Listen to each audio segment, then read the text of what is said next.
Chapter 266. Principle-Based Boss and I. Targeting Li Xiangxian's Zhang Xianjing 3 and I Qinggui often heard an I Yang saying that she was going to take the college entrance examination. The college entrance examination was reintroduced in 1977. For an outsider to join and take the local entrance exam was not an easy matter. If she could smooth the path through Jialan, it would solve one of An Yang's troubles. An Qinggui was not someone oblivious of things. Given that An Yang had helped her so much in every way, she naturally had to figure out how to help An Yang. She couldn't always be on the receiving end of An Yang's help. An Qinggui then said, "Xiaolan, could you go back and ask your husband if his class is still accepting transferee students? Those who directly participate in the college entrance examination. I have a relative who came from another city who wants to participate in next year's exam." Jialan nodded. "Qinggui, isn't this a matter of a word? And about that anti-wrinkle cream, could you help me keep an eye on that?" Having someone in the family as a teacher, this favor was not at all troubling for Jialan. An Qinggui smiled and nodded. "All right then, I will surely reserve a box of the anti-wrinkle cream for you." "Great, great." When Li Xianxian received the 30 boxes of whitening moisturizer from her classmate, she didn't know how to describe how she felt. For these 30 boxes of moisturizer, she sold all valuable jewelry, sold her blood and even borrowed thousands from her classmates. Now asking her to give these away, she was somewhat reluctant. Despite her reluctance, Li Xianxian still agreed with these young ladies and delivered the whitening moisturizers. "Wow. Xianxian, you are amazing. You managed to order so much whitening moisturizer." "Xianxian, thank you so much." "Thank you." Li Xianxian was surrounded by everyone. Her face was filled with a dignified smile. "There's no need to thank me. I've had a bit of dealings with the boss of Ice Skin Jade Skin. This isn't a big deal. Where people are, there will be gossip. And these daughters of wealthy families were no exceptions." "Xianxian, how did you know the boss of Ice Skin Jade Skin?" Li Xianxian said. "It was just a casual encounter." "Is the boss of Ice Skin Jade Skin a man or a woman?" Li Xianxian smiled. "I'm keeping that a secret." Seeing her like this, they had already figured out the answer. "Oh, I see. The boss of Ice Skin Jade Skin must be a man, right? Does he like you?" "I think he surely likes Xianxian. Otherwise he would not have gone as far as giving 30 boxes of whitening moisturizer. It's infuriating to compare people. We can't even buy one box, and Xianxian casually gets 30. Yes, yes, yes." Everyone echoed. "He surely likes Xianxian." Li Xianxian, covering her face embarrassingly, said, "Don't rant about it. I already have someone I like." Her words were an affirmation in a way. The crowd looked on with envy. Was Li Xiangxian's romantic fortune not too good? First there was Mo Baichuan, the eldest grandson of the Mo family, and then the boss of Ice Skin Jade Skin. The men she met were all outstanding. Why didn't they have such luck? "Xianxian, what's the name of the boss of Ice Skin Jade Skin? Is he handsome?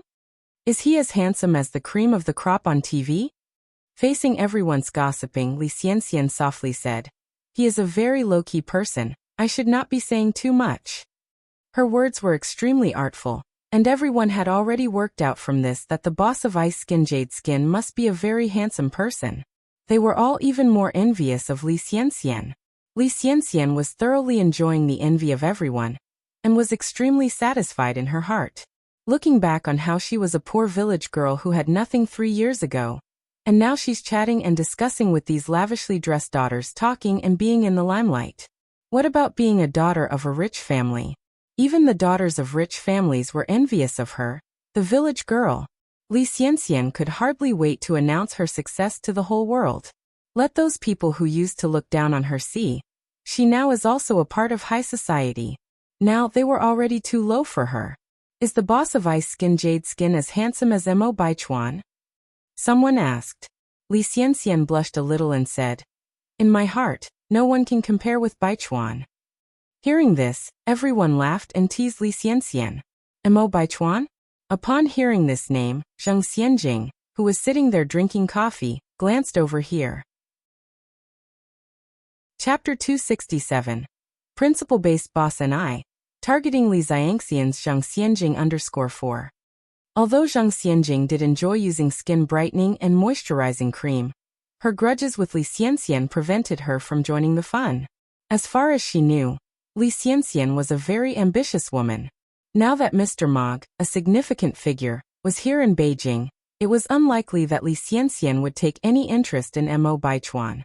Unless Mo Baichuan was Mr. Mog himself. Moreover, the profile she had caught a glimpse of previously did resemble Mo Baichuan quite closely. And Mr. Mog had connections with the Mo family. Mo Baichuan himself was incredibly talented. He had even studied abroad for 4 years, and Mr. Mog had also recently returned from overseas. The more Zhang Xianjing thought about it, the more she became convinced that Mo Baichuan was Mr. Mog. The sense of crisis in her heart deepened. If things continued as they were and Mo Baichuan and Li Xianxian grew closer, she would no longer stand a chance. She needed to figure out a way to get Mo Baichuan to notice her. She stirred her coffee, a spark flickering briefly in her eyes. Just who did Li Xianxian think she was? Nothing more than an orphan no one wanted. Did she really think she could compete with her over Mo Baichuan? The business at the noodle restaurant and milk tea shop was now steadily increasing, so Yang didn't need to spend so much time worrying. And instead, she decided to focus all her energy on developing skincare products. Although ordinary facial cleansers, aloe vera gel, etc. were bringing her about 200 to 3,000 yuan in income each month, and the skin brightening and moisturizing cream had a fixed income of 3,000 yuan. She hadn't yet reached her ideal goal. She wanted to expand her skincare business, transition to brick-and-mortar stores, open branches, and eventually operate on a national, and then global chain level. Yang mulled over the skincare product line, even as she busied herself in the milk tea shop. She remembered a high-end department store at Beijing city center. Despite countless trials and tribulations, it remained prosperous even in later years. If she could set up her skincare company's flagship store in that mall, it would elevate its status. Always the woman of action, Yang decided to use her lunch break to visit the department store. The mall was decorated in a European style, and a large poster hung on its exterior. The poster was not overly fancy. At the top it simply read, "News Bulletin" in traditional Chinese characters. Advertisements were only featured below the news bulletin. Even the font used was simple and straightforward, unlike the artistic typefaces common in later years. Yang looked over the square, then glanced at the surrounding residential community, making a mental note to buy more properties around this area in the future. If her memory served her correctly, by future years, the property prices here would have soared to 7 figures per square meter, and that's starting with a 2. Of course, she planned to buy properties in both Beijing and Shanghai, as well as other first-tier cities. After all, who would complain about having too much money? Withdrawing her gaze, Yang headed inside the mall.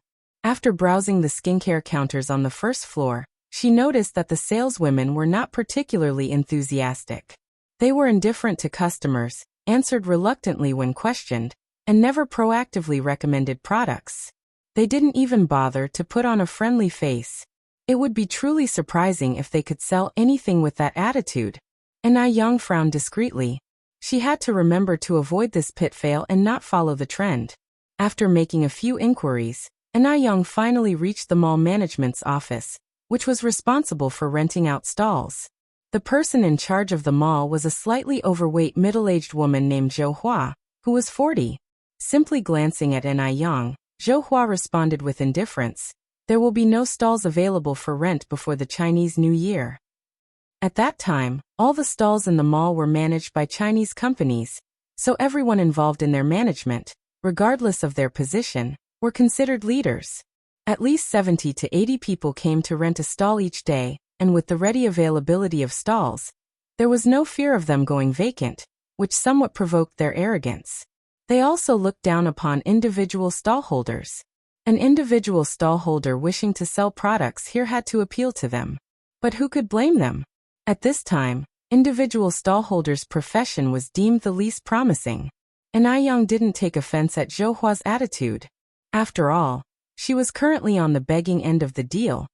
Will there be stalls available after the Chinese New Year? Ask about the availability after the Chinese New Year once it's actually the Chinese New Year. Zhou Hua responded impatiently. Okay, thank you, Nayang replied, unfazed by Zhou Hua's impatience. She set a box on the counter. I understand that your mall only accepts high-quality products. That's why I've brought a set of skincare product samples for you today. Please try them. I believe their quality will not disappoint. Oh, come back after the Chinese New Year. Chapter 268. Principle-Based Boss and I, targeting Li Xiangxian's Zhangxianjing _5. An I Yang is a person who understands the art of living. She knows what to do at what time. When it's time to be humble, she knows better than to act defiantly. An I Yang's over 20 years of business experience from her previous life didn't go to waste. Zhou Hua had not yet realized what was happening. An I Yang had already turned around to leave. Zhou Hua glanced at the light green box. 4 characters were reflected on the box. Ice skin and jade complexion. Zhou Hua took the box to her office and casually threw it next to the trash bin. They received countless gifts like this every day. If they were to accept each one, how many vendors would they have to admit into the mall each year? Not everyone is qualified to sell in the mall. Especially the young girl who came today. She is so beautiful. She must be unstable. What good product could she possibly produce? People like this are even less qualified to be in the mall. Zhou Hua's comment about waiting until after the new year was just a veiled form of rejection. Just before closing time, an incredulous scream suddenly echoed in the office. Alt! Who threw away this trash? Minmin, what's the matter? Zhou Hua walked over. Wu Min pointed to the green box by the trash bin and said, Who threw the ice skin and jade complexion in the trash? Zhou Hua asked in confusion. I did. Is there a problem? Wu Min said incredulously, Zhou Hua, how could you throw such a good product in the trash? Do you know how many people want to buy a set of ice skin and jade complexion but can't?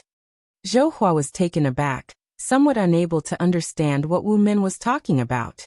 Wu Min quickly picked up the ice skin and jade complexion box from the trash. Zhou Hua, do you still want this ice skin and jade complexion?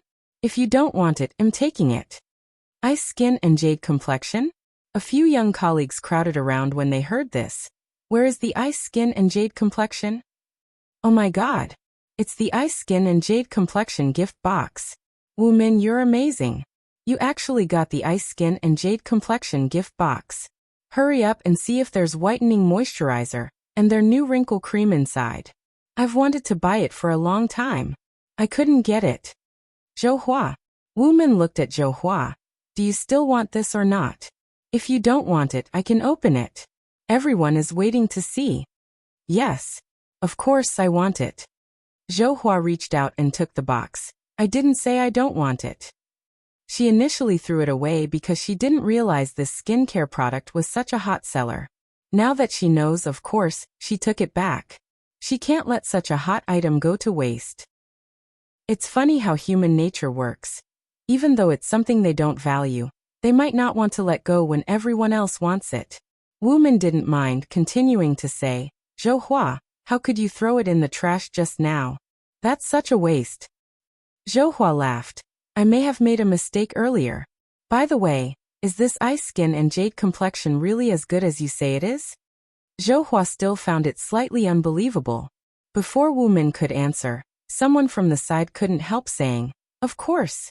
Ice skin and jade complexion is the best skincare product I have ever used.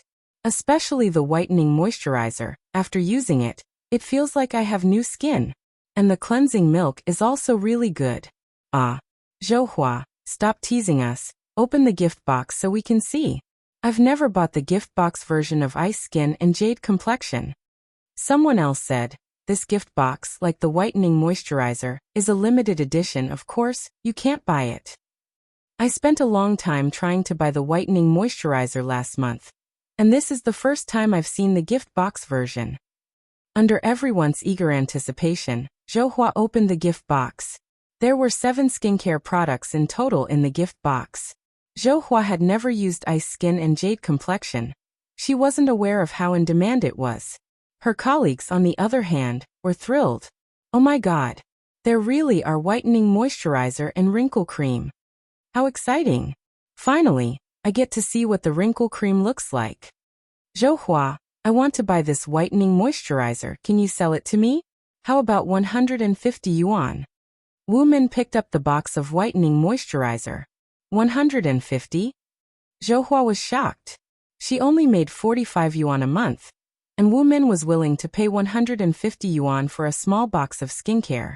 Wu Min continued, Zhou, although the whitening moisturizer is hard to buy, but 150 yuan is a high price. Think about it, its regular price is only 108 yuan. Can you sell it to me? Chapter 269, Principle-Based Boss and I, Targeting Li Xiangxian's Zhangxianjing_6. Original price 108 yuan? Zhou was stunned again. She had not expected the whitening moisturizing cream to be so expensive. Zhou, since Minmin wants to buy the whitening moisturizing cream, how about you sell me the anti-wrinkle cream? 1 am willing to pay 150 yuan for it. I also want to buy. For a moment, her colleagues had a burning desire to buy the skincare products in Zhouhua's hands. Zhouhua also realized the value of the ice skin and jade flesh, and smiled. I'm sorry, this one's for me. If you guys want to buy it, you can go get it yourselves. Zhou, if we could buy it ourselves, why would we pay a premium here? You have no idea how popular the ice skin and jade flesh are. Zhouhua wore a smile on her face, thinking that she's really struck gold this time. Wu Min then asked, Zhou, how did you manage to buy such a gift box of ice skin and jade flesh? Do you have some connection? The other colleagues also asked one after another, all hoping to have Zhouhua buy some on their behalf. Zhouhua simply made up an excuse to dismiss her colleagues. After leaving the rental office, Anai Young didn't leave immediately, but continued to stroll around the clothing area, aiming to buy 2 sets of New Year clothes for Anai Tsuehua and little Anai Yun. It was very cold in Beijing, so Anai Young planned to buy 2 down jackets. At this time, down jackets were premium products, with prices as high as 200 or 300 yuan, which ordinary people couldn't afford. Of course, the quality was also extremely good. A down jacket could be worn for more than 10 years without any issue, which far outmatches the branded down jackets of future generations. However, the designs of down jackets at this time were generally the same. Long, straight, shapeless, with a hood attached at the back and a belt tied in the middle. There was also a faint odor of duck down. Anai Young picked a wine-colored down jacket for Anai Tsuehua with embroidered cuffs. Then she selected a bright red one for little Anai Yun, and another bright red one for herself. Actually, Anai Young preferred more muted colors, but it was the new year, so a more festive color was appropriate. People in this period were a bit conservative. If you wore white or light-colored clothes to someone else's house during the new year, the host might be somewhat displeased. It didn't really matter on ordinary days. After some thought, Anai Young chose a down jacket of the same style for Anai Chingui. Having selected all the down jackets, Anai Young took the one she had chosen for herself to the fitting room to try on. Because she was not used to wearing such bright colors, Anai Young felt a little apprehensive. As soon as she stepped out of the fitting room, the shop assistant exclaimed, Miss, this down jacket looks so good on you. Red is a very glamorous color. People with slightly less attractive looks might be overshadowed by the red color. But, when this red down jacket was worn by Anai Young, the red color itself seemed to dull in comparison. Red is not an easy color to pull off. It requires fair skin, distinct facial features, and a good figure, but every inch of Anai Young was perfect. Even though it was a straight-fit down jacket, it looked uniquely appealing and flawless on her, no matter how you looked at it. Even the shop assistant, who prided herself on her superior taste, could not help exclaiming. She secretly thought to herself, this is definitely a rich daughter. Anai Young stood in front of the mirror with a slight smile in her eyes. She was pleased with this down jacket. Not far away, a young man was accompanying an elderly man choosing clothes. Suddenly, he glanced over and was surprised to see a familiar figure. His eyes lit up with amazement. Wherever you go, there you are. Isn't that Anai Young? Shang Guansu gave a smile, speaking to the old man beside him. Grandma, you wait here for a while, I'll be back shortly. Go ahead. The old man kindly nodded his head. After trying on the down jacket, and Young also took an interest in a light-colored cheongsam. She loved cheongsams to the point where she could not resist them. Although wearing a cheongsam in winter is quite cold, she could wear it with layers inside and add a down jacket on top to keep warm. She didn't need to try on the cheongsam. And Young then said, "Plus that cheongsam, let's go pay for everything." Okay. The cashier took all the clothes and went to the checkout with Young. "Miss, the payment for these clothes has been made by someone already." The cashier politely informed her. Someone already paid. Chapter 270. Principle-based boss and I. Targeting Li Xiangxian's Zhang Xianjing _7 and Young asked doubtfully, "Excuse me, who paid for it?"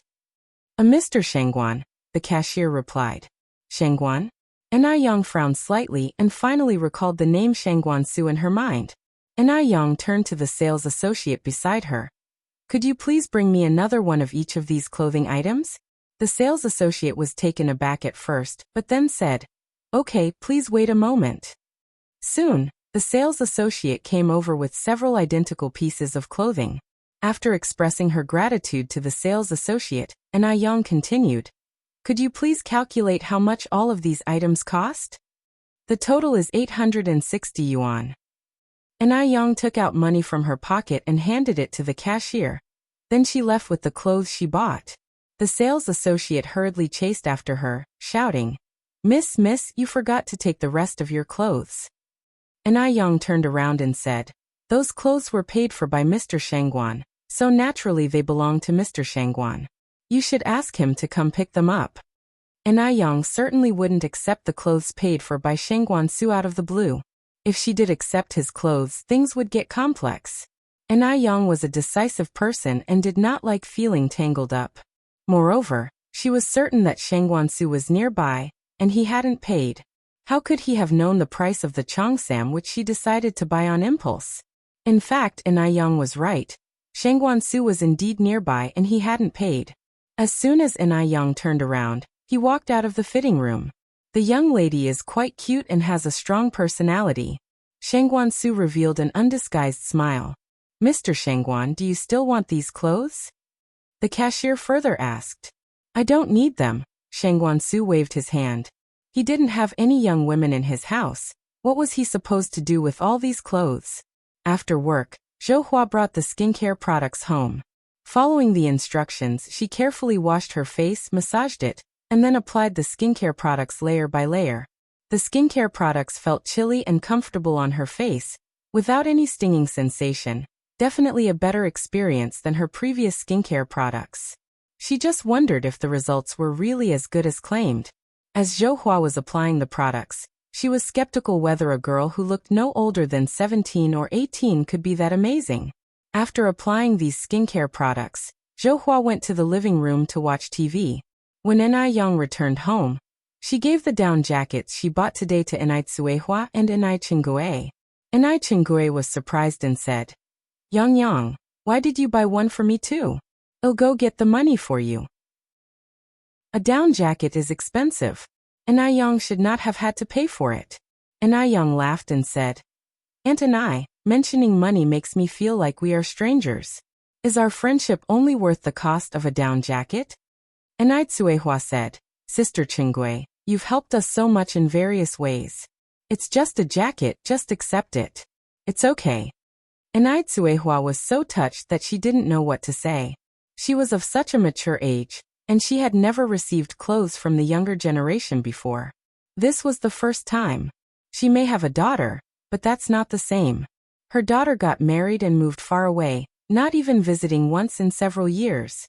It seems as if she doesn't even have a daughter. And Young added, "Aunt and I, you should go try the clothes on with my mom to see if they fit you well." While speaking, she pushed Chingue and Suehua into the room. The two women came out of the room not long after. Although they were wearing identical jackets, they conveyed two different styles. Suehua had a soft beauty, much like a woman from Jiangnan in the misty rain. As for Chingue, she exuded an intellectual beauty, and an air of success radiated from her. "They look wonderful," Young laughed. "Mom," standing with Aunt it's like you two are a pair of twin flowers. Hearing this, and Chingwe's eyes sparkled. Yang Yang's mom, neither you nor one have siblings, how about we become sworn sisters? From then on, we'll be real family. Sworn sisters. If this phrase had been used in the past, Tsuehua would have had no idea what it meant. But now things were different. Under Yang's guidance, she was now relatively knowledgeable. That sounds good. Tsuehua nodded affirmatively with a broad smile on her face. Chingue held Kuihua's hand. Yang Yang's mom, let's go outside and kowtow to the Bodhisattva. The two went outside and solemnly knelt down, paying their respects. Yang brought 3 cups of white wine. 1 cup to honor the Bodhisattva. 1 cup to honor heaven and earth. That night, Chingue and Tsuehua were very happy. Both slightly tipsy, they held each other's hands and talked a lot. When Zhouhua woke up the next morning and saw herself in the mirror, she couldn't believe it and pinched her face. Ouch! It hurt a lot. Seems like this was not a dream. In the mirror, her skin was white and soft, as if it had been reborn. It turned out this skincare product was genuinely miraculous. Zhouhua looked surprised. She regretted not having asked for the young girl's contact information yesterday. She didn't even know if the girl would come back after the new year. But the girl had said she would return. It should be reliable, right? It seemed she needed to reserve a stall for the girl in advance. Sitting in front of the dressing table, Zhouhua silently resolved to reserve the best stall for the young girl. Why didn't she ask where the girl lived yesterday? Even if she didn't know where the girl lived, knowing her name would have been good enough. Now she knew nothing. If the girl decided not to come back after the new year because she disliked Zhouhua's attitude, she wouldn't know where to find her. Chapter 271. A very happy new year. The mysterious tycoon with foolish strength. Zhouhua felt more and more regretful, finally letting out a deep sigh. If such good skincare products can't be sold in the mall, it would really be a loss to the public. He hoped that the young girl would come as promised after the new year. In the blink of an eye, it was the 29th day of the 12th lunar month. Today was the last day of business for the noodle restaurant and the milk tea shop before New Year's Eve. Everyone knew that from tomorrow, the milk tea shop and the noodle restaurant would start their 7-day New Year holiday. Therefore, even more people than usual came to eat noodles today, and the queue was even longer. With New Year's around the corner, everyone's faces were filled with smiles and the place was filled with joy. Since today was their last day of business, Zhou Qingshang, Wang Jinfang, and the rest of them insisted on not resting at noon and worked extra hours until 9 o'clock in the evening despite what Yang said. Taking advantage of the time when the 4 of them were closing up, Yang went to the vegetable market. After everyone had been busy all day, she couldn't just allow them to go without showing her appreciation. She bought some chicken, duck, fish, and meat, as well as some vegetables that were out of season, such as lettuce, cucumber, and garlic sprouts. When she passed by the cooked food shop, Yang also bought more than 10 jin of braised pork head meat. The braised pork head meat was 3 yuan per jin. Yang gave the boss 3 large denomination bills and said, "Auntie, could you please help me bag these 10 jin of pork head meat into 5 bags?" The boss took the money with a grin. All right. Seeing Yang buy 10 jin of braised meat so generously, the boss also gave Yang half a jin of braised pork intestines. "Young lady, take these pork intestines to try at home." The braised meat boss was also good at doing business. Yang accepted the pork intestines with a smile. "Thank you, auntie." The braised meat boss said, "You're welcome. If you enjoy it, remember to come back and support my business regularly." When she returned to the noodle restaurant, the 4 of them had finished their closing duties. Yang distributed the braised pork head meat to them. "Aunties, this is the pork head meat I bought at the cooked food shop. Take it home and enjoy." Upon hearing this, all 4 of them refused.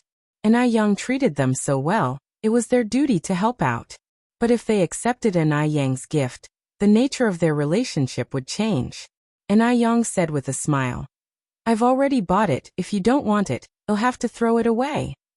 Only after she threatened to throw it away did the 4 of them reluctantly accept her gift. Such a good thing would be a pity to throw away. 1 bag of pork head meat weighed as much as 2 jin. 2 jin was equal to 6 yuan. They usually couldn't afford to buy pork head meat to eat at home. When Han Xiaoqin arrived home, her family hadn't eaten yet. "Mom, you're back." Gooden jumped up and greeted her. "Why are you home so late today?" Gooden's father came out from inside. Han Xiaoqin explained with a smile. "Today is the last day of business for the noodle restaurant and the milk tea shop before New Year's Eve, so we all decided to work 2 extra hours." Gooden's father nodded his understanding. "Yang has been so good to our family, it's only right to work extra. Come in. Wash your hands and well eat." "Mom, what's in your hand?" Gooden asked curiously. Han Xiaoqin replied mysteriously, "Guess?" Gooden took a careful sniff and swallowed his saliva. "Mom, it's not meat, is it?" In these times, everyone didn't have a lot of money, so the children were particularly fond of meat. Although the new year was just around the corner and there was some meat at home, that meat was saved for the guests. They couldn't eat it now. It had been over a month since Gooden had last eaten meat. Han Xiaoqin nodded. "It's braised meat." Upon hearing this, Gooden was so happy that he practically jumped for joy. "Big brother, sister. We have meat to eat. We have braised meat to eat." Gooden's father was surprised. "Braised meat? Did you buy it? You work so hard. Why waste your money on braised meat? The new year is tomorrow, we can wait a bit longer to eat meat." Braised meat was 3 yuan per jin, and Han Xiaoqin's daily wages couldn't even pay for one. Han Xiaoqin shook her head with a smile.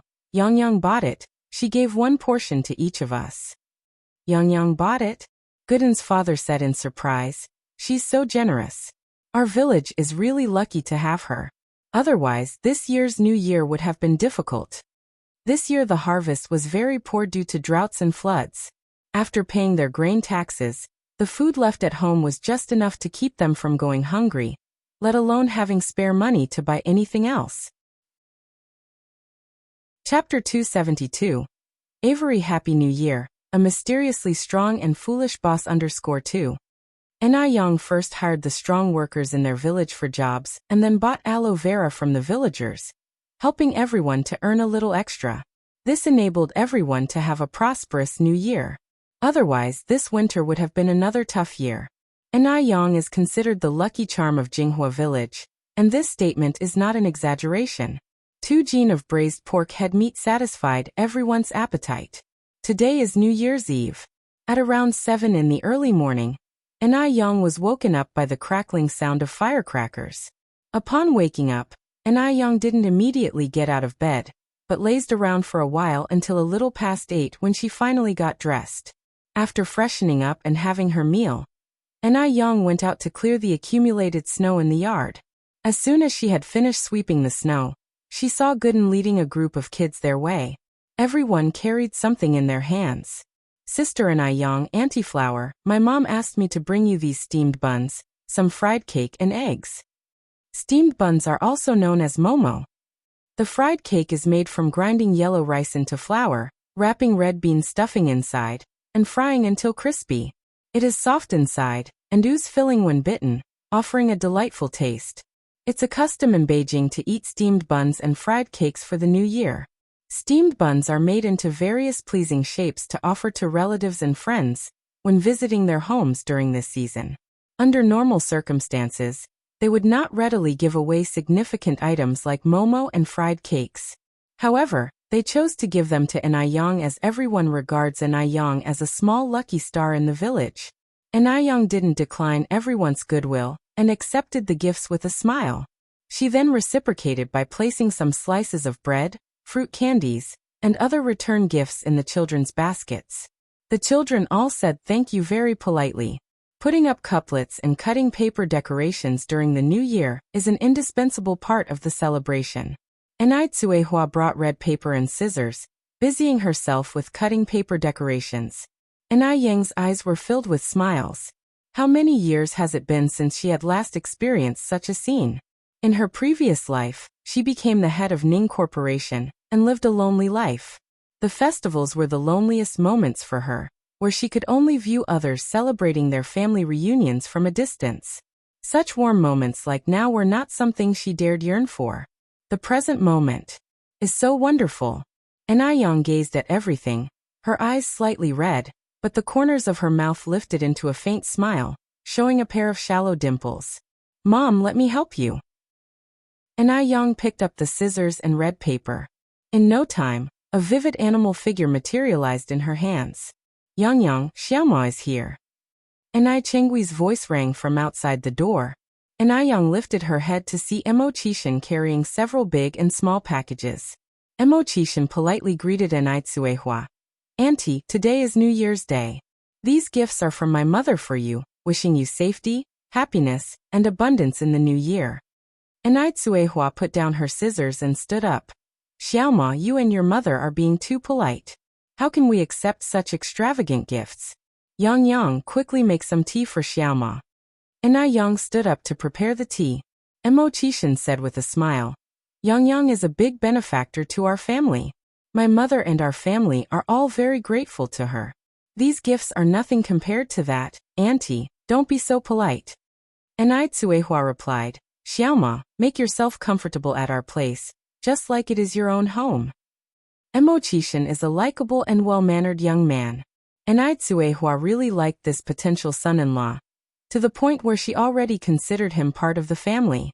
Yang was beautiful, and Mo Qishan was likewise very handsome. They seemed to be a more perfect match the more she observed them. Brother Mo, have some tea.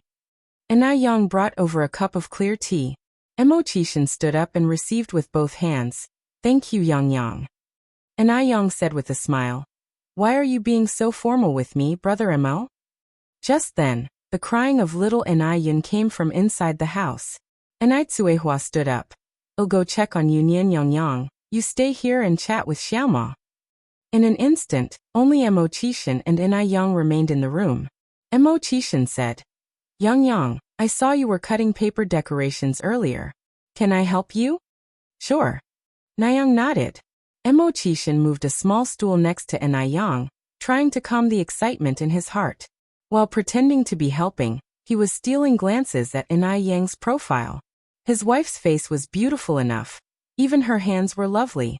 Long slender fingers, pale and delicate, moving through the red paper, they looked as exquisite as a plum blossom trodden in the snow.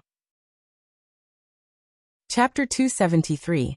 A very happy new year, a mysteriously powerful and foolish boss _3. In no time, Yin cut out a pair of beautiful paper cuttings for window decoration. More exquisite than those purchased on the street. Mo Qishan exclaimed in surprise, Yang, you're really amazing. Want to learn? I can teach you. Yin looked up at him. Okay. Mo Qishan nodded, his obedience akin to a big, dumbfounded dog, a far cry from his usual demeanor. Yin handed him a pair of scissors. First, fold the red paper like I did, and then cut it like this. Her voice was clear and melodious, carrying a comforting softness. Mo Qishan, however, couldn't focus on the paper-cutting task at all. He wished he could fold her up and hide her away in his pocket, away from anyone else's gaze. So, when all the steps were completed, Yin's paper-cutting formed a lively, looking little rabbit, while Mo Qishan's was just a messy piece of red paper. Yang, am I too stupid? Mo Qishan looked at Yin somewhat embarrassed. Yin nodded confirmingly. You are a bit slow. But don't worry, I won't hold it against you. With that, she leaned over to take the red paper from his hand, guiding him through the motions. Brother Mo, you need to do it this way. There's a trick here. If you fold over from this side, it will work. Don't be too nervous, just relax. Oh. Mo Qishan's heartbeat sped up, feeling so nervous that even his ears flushed red. If Yin moved any closer, he might forget how to breathe. Seeing Mo Qishan so, Yin chuckled. Brother Mo, I want bite. What are you nervous about? Their actions weren't overly intimate, they were just a bit close.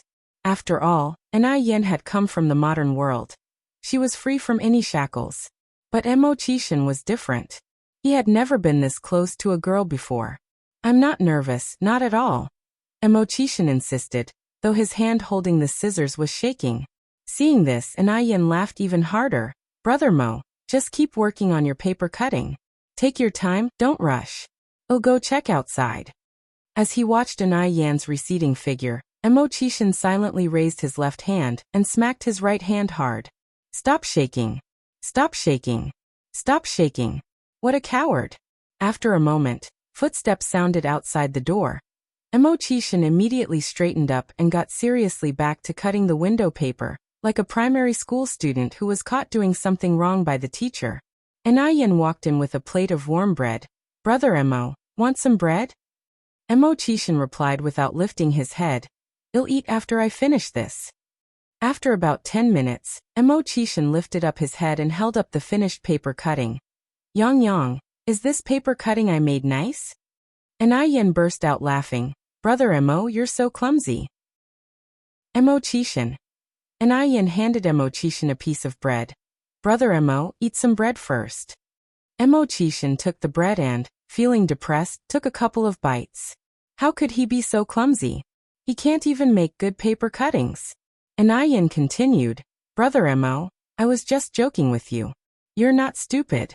Paper cutting is handiwork, and it's normal for a man like you not to be good at it. Emo-chan looked up at Anayan. Really? Anayan nodded. After finishing the paper cuttings, Anayan brought out a brush and red paper and began writing couplets. Because buying couplets was too expensive, most of the couplets at this time were handwritten. Anayan handed the brush to Emo-chan. Brother Emo, do you want to try this? Having failed at paper cutting, Emo-chan certainly wanted to redeem himself on the couplets. Emo-chan took the brush and started to write swiftly and confidently. Graceful and powerful, his calligraphy was naturally impressive. It was much more elaborate than the couplets bought on the street. Anayan came in from outside and remarked in surprise, Xiaoma, your writing is really nice, no less impressive than that of Yang. Those who are good-looking all write well. Indeed, a person's character can be seen from their handwriting. Thank you for the compliment, Auntie and I. Emo-chan responded modestly, I'm embarrassed. Anayan laughed. We have 5 doors in total here, plus 10 at Auntie Nis and 1 in the courtyard making 16. Sister and I are going to put up the couplets. Brother Emo, the 16 doors are all yours. Emo-chan replied. It would be my honor. Then, Anayan and Anayan went out together to put up the couplets. Chapter 274. A Very Happy New Year. A Mysteriously Strong and Foolish Tycoon _4. During the process of pasting the couplets, Anayan kept praising Emo-chan. After pasting the couplets, Emo-chan proposed to leave. As it was New Year's Eve, Anayan didn't wish to keep him for dinner, so she walked him to the door. Be careful on your way, Brother Emo. Emo-chan was still riding his semi-old bicycle. It's cold outside, Yang, you should go back quickly. Anayan nodded. Emo-chan pushed his bicycle for a few steps, then as if remembering something, called out, Yang. Anayan turned back. Emo-chan continued, Yang, do you want to go to the temple to burn incense with me tomorrow morning? It's common to go to the temple to burn incense on the morning of the first day of the Lunar New Year, pleading for peace in the coming year. Anayan didn't used to believe in such things, but now, she'd rather believe they have some effect than not. Anayan nodded. Okay, Brother Emo, we'll see each other tomorrow morning. Emo-chan smiled and said, then I'll come pick you up tomorrow morning.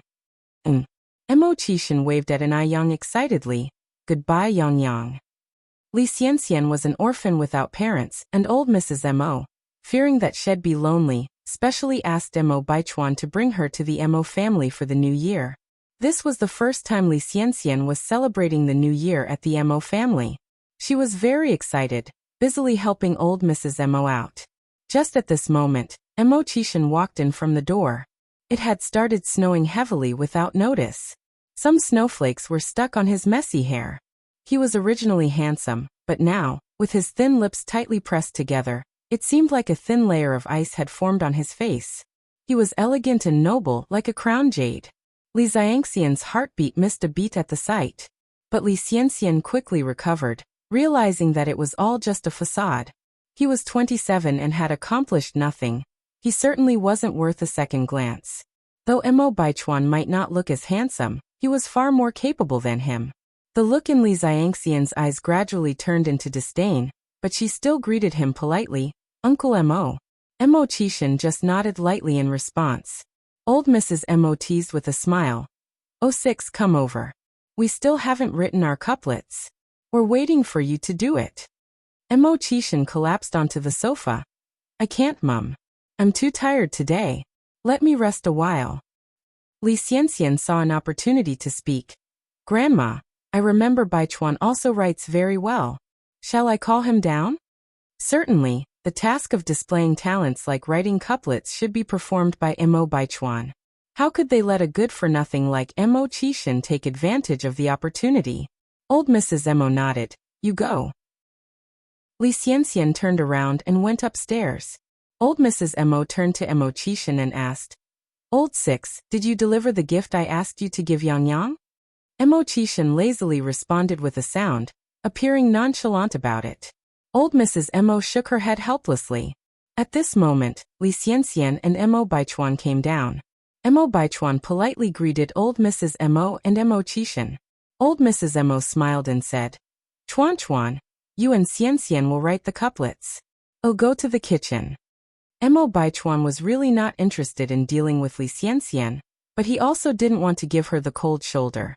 Firstly, because Li Xianxian had been invited by Old Mrs. Mo and his father.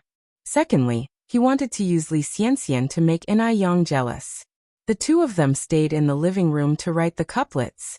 While praising Mo Baichuan's handwriting, Li Xianxian talked to him about the business world. Upon hearing a certain business term, Mo Chishan, who had been napping with his eyes closed, opened his eyes and asked, "What were you just saying?" Li Xianxian gave a faint smile, sarcasm hidden in the depths of her eyes. "Uncle Mo, Baichuan and I were discussing matters about the business world. Stuff you wouldn't understand. He was nothing more than a good-for-nothing. Even if they explained it to him, it would be like playing a lute to a cow." Li Xianxian couldn't understand how someone as useless as Mo Chishan could appear in a distinguished family like the Mo's. Even if not everyone could be as excellent as Mo Baichuan, surely they wouldn't be someone who had accomplished nothing. It was indeed Mo Chishan's fortune to be born into the Mo family. If he were born into an ordinary family, he might have starved to death by now. Mo Baichuan didn't say a word. Mo Chishan didn't get angry either.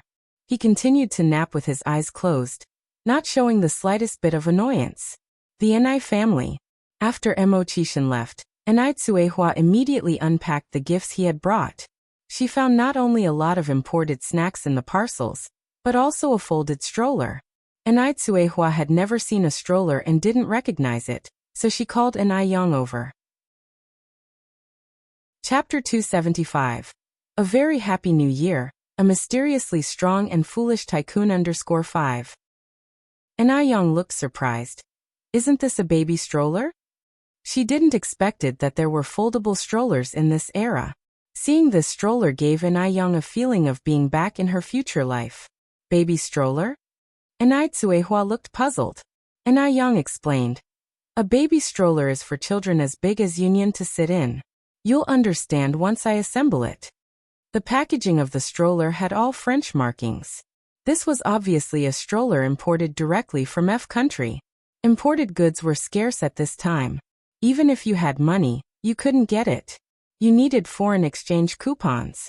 Even with foreign exchange coupons, you couldn't necessarily buy the baby stroller from F country. You had to rely on connections and find someone to get you one. Ni Yang quickly assembled the stroller. "Mom, go bring Yunyan over to try it." "Okay." Ni Tsuehua nodded and went inside to fetch the baby. Little Ni Yun was riding in such a luxury stroller for the first time. She was so excited that she burst into laughter. Ni Yang wanted to hold her, but she refused to get up. This was the first time Ni Tsuehua and Ni Qinggui had seen a luxury stroller like this. They were both amazed. The person who invented this stroller is really smart. Why don't we have this kind of brain? Ni Tsuehua held Ni Yang's hand and said, Yang, you must thank Xiaoma properly." "Yes, Mom, I know." Ni Yang nodded. Because it was New Year's Day, they had a simple lunch. The focus was on the reunion dinner in the evening. After eating lunch, Ni Yang went into the kitchen to prepare the reunion dinner. Ni Tsuehua and Ni Qinggui were both in the kitchen, ready to lend a hand. The kitchen was filled with laughter, very lively. Enai Tsuehua cradled the baby and sat near the stove to make the fire. The flames were very vigorous. The fire shone on Enai Kuihua's smiling face. Her life was like this firewood. The more it burned, the more prosperous it got. In Beijing, it was customary to offer dishes to the heavens and the earth on New Year's Eve. Out of respect for the heavens and earth, it was important to prepare the tribute dish first. There were 6 bowls of tribute dish in total. The first 3 bowls were dragon and phoenix beads. The last 3 bowls were vegetarian dishes. The so-called dragon and phoenix beads were fish, rooster, and pork. There were no specific requirements for vegetarian dishes, as long as they were entirely plant-based. The chicken and the fish could not be cut, they had to be cooked whole. And there were 6 large pieces of fat meat. Enai Yang was quick at her task. She quickly prepared the 6 tribute dishes and put them aside in a pot to keep them warm. Then she started preparing the dishes for the reunion dinner. Since it was the new year, fish and meat were a must. They were tired of sour fish, grilled fish, and red braised fish. So Enai Yang decided to cook a squirrel fish. The squirrel fish was made from carp. The rivers were not polluted during this era. The taste of the carp was very delicious, even better than the yellow river carp. The squirrel fish was a bit complicated. First, Enai Yang removed the fish bone, then cut the fish into spikelets, rolled the fish in cornstarch, fried it in a pan until both sides were brown, stir-fried the seasoning in the pan, and finally poured the fried seasoning on the fish. A dish of squirrel fish with attractive color, aroma, and taste was done. The squirrel fish looked great, like a dish served at a state-owned restaurant. Enai Chinggui was amazed. Yang, you are truly amazing. Enai Yang laughed modestly. After the squirrel fish, Enai Yang took out the marinated rooster and roasted it in the bread kiln. Next, Enai Yang began making several small dishes. Chives fried with shrimp. Chives had a warming effect. In the middle of winter, eating chives could dispel external cold and relieve cold in women's uterus. Women tend to be more beautiful when they're warm. Braised duck feet with quail eggs. Quail eggs contained high amounts of protein, lecithin, iron, and vitamins. They were nutritionally rich and perfect for nourishing lustrous black hair. Beauty is from head to toe. It was not enough just to have a pretty face. The hair must also be glossy. Braised pig's feet with soybeans. Pig's feet and soybeans were good for enhancing the breasts. In order to maintain a perfect bust, Enai Yang ate breast-enhancing foods almost every day. Her efforts proved effective. Every night when Enai Yang took a bath, she would marvel quietly. Thus, it was important to maintain sweet and sour pork with pineapple. According to the Compendium of Materia Medica, pineapples could clear heat, promote digestion, reduce inflammation, and remove dampness. In addition, pineapples contain sugars, starch, protein, B vitamins, etc., which could prevent sagging buttocks. Chapter 276. A Very Happy New Year, a Mysteriously Strong and Foolish Tycoon _6. So sweet and sour pork with pineapple is also very good for toning the glutes. As all of the dishes had some meat in them, Enai Yang made vegetable tofu soup. The vegetable tofu soup not only dissipates the heaviness, but also has excellent slimming effects. Busy till a little after 5 in the afternoon, Enai Yang finally prepared a tableful of dishes.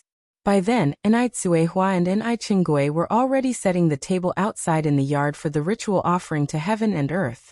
Enai Yang placed 3 meat dishes and 3 vegetarian dishes on the table, setting 9 pairs of chopsticks and 9 wine glasses, each filled with wine. After the offerings were arranged, Enai Tsuehua and Enai Chinggui burnt incense sticks and spirit money on the side while Enai Yang threw out a string of lit firecrackers. The red paper from the firecrackers dropped onto the white snow, resembling red plums blooming fiercely against the snow, appearing rather picturesque. Then, the sounds of firecrackers began to be heard all around. The sound of firecrackers represents bidding farewell to the old and welcoming the new. So no matter how poor a family is, they would set off a string of firecrackers at this time. After setting off the firecrackers, it is customary to bow in reverence to heaven and earth. Enai Yang took this act seriously and performed a few deep bows. Having paid their respects to heaven and earth, they all went back inside to enjoy their meal. It seemed as if little Enai Yang could sense the festive atmosphere. Sitting in her stroller, She excitedly watched Enai Yang and Enai Chinggui moving dishes from the kitchen to the living room. With a table full of food and smiles on their faces, the new year had arrived. Mom, Aunt Enai, I raise my glass to you both. May you both become increasingly youthful and beautiful, and find happiness soon, said Enai Yang, standing up with her wine glass in hand.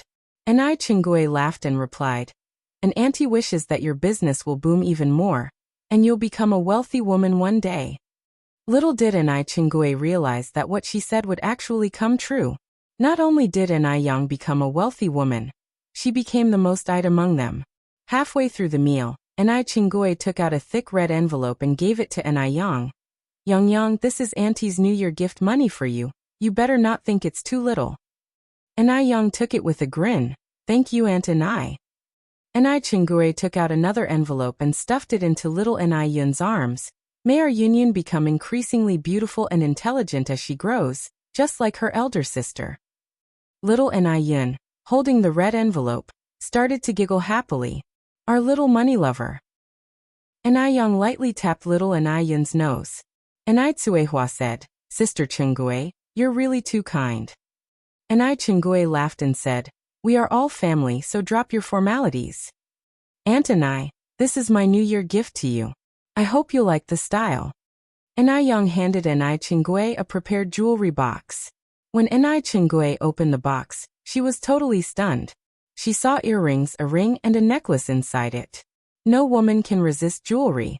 When Enai Chinggui got married, she dreamed of buying a complete 3-piece gold set. She thought that if she couldn't get the 3 pieces, just one would be good enough. But life was hard at the time. Forget about gold. Even affording food was a struggle. Even now, Enai Chinggui still couldn't bear to buy the 3 pieces of gold. She only makes 30 yuan a month. Even with the extra income from helping Enai Yang sell skincare products, her monthly income is nearly 200 yuan. She would need to save for a long time to afford something that costs several thousand yuan. Yang, how can Auntie accept such an expensive gift from you? You should give them to your mom to wear." Enai Chinggui immediately refused. Enai Tsuehua responded by saying, "Sister Chinggui, like you said, we're family, there's no need for formalities. Plus, Yang bought a set for me too. I'm just one person, how much could I possibly wear?" Enai Yang grabbed the necklace and assisted Enai Chinggui to put it around her neck. "Aunt Enai, my mom has no other siblings, you are her only sister. Please accept this as a token of my filial piety. See how good you look wearing this necklace." Every New Year's Eve was the toughest for Enai Chinggui. Every time, she found herself reminiscing about her deceased husband and her married-off daughter, which would uncontrollably bring her to tears. But this year was different. The arrival of Enai Tsuehua and her daughter Enai Yang brought her a sense of hope. Yang, thank you." Enai Chinggui gripped Enai Yang's hand, fighting back the urge to cry. Enai Yang offered Enai Chinggui a hug. When they were almost done with the New Year's Eve dinner, Enai Yang grabbed the fireworks. "Mom, Aunt Enai, shall we set off the fireworks?" "Sure." Both Enai Chinggui and Enai Tsuehua agreed. Chapter 277. Avery Happy New Year. A mysteriously strong and foolish tycoon _ 3 adults, and a child stepped out of the courtyard with fireworks. Enai Yang lit the biggest firework. Bang! At its highest point, the firework burst into a dazzling display, one after another, unmatched in radiance. At this time, no other fireworks could be seen in the village, leaving the fireworks from Enai Yang's side to captivate many children. "Wow, the fireworks are breathtaking." Gooden replied, "The fireworks are beautiful, but can they compare to my sister Enai Yang?" Of course, Sister Enai Yang is the most beautiful. In the hearts of these children, Sister Enai Yang was always the prettiest. She could be the sun as well as the moon. Enai Yang distributed sparriders and firecrackers to Gooden and the other kids. "Shall we set off the fireworks together?" "Yes. Thank you, Sister Enai Yang." The children all jumped with glee. Enai Yang held a lit sparkler, darting around with the children in the snow. Her dark eyes reflected brightly, "Happy New Year, everyone." "Happy New Year, Sister Enai Yang." The light from the fireworks reflected on the laughing faces of the children, and even the adults standing by smiled. "What is Chinese New Year?" This scene before us was Chinese New Year.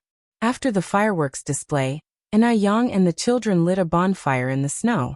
They brought stools from their homes, sat by the bonfire, and chatted and laughed together. In that moment, Yang felt as if she had returned to her childhood. Before the children left, Yang brought out more than 20 red envelopes from her home to give to the children. Gooden secretly opened his red envelope. Wow! Struck gold. There was a whole 2 yuan in there. The red envelopes from his grandparents and parents combined didn't have this much. Sister Yang is the best. No, he must hide it, so the adults wouldn't find out. But the next morning, the New Year 1's money Gooden had stashed away had disappeared.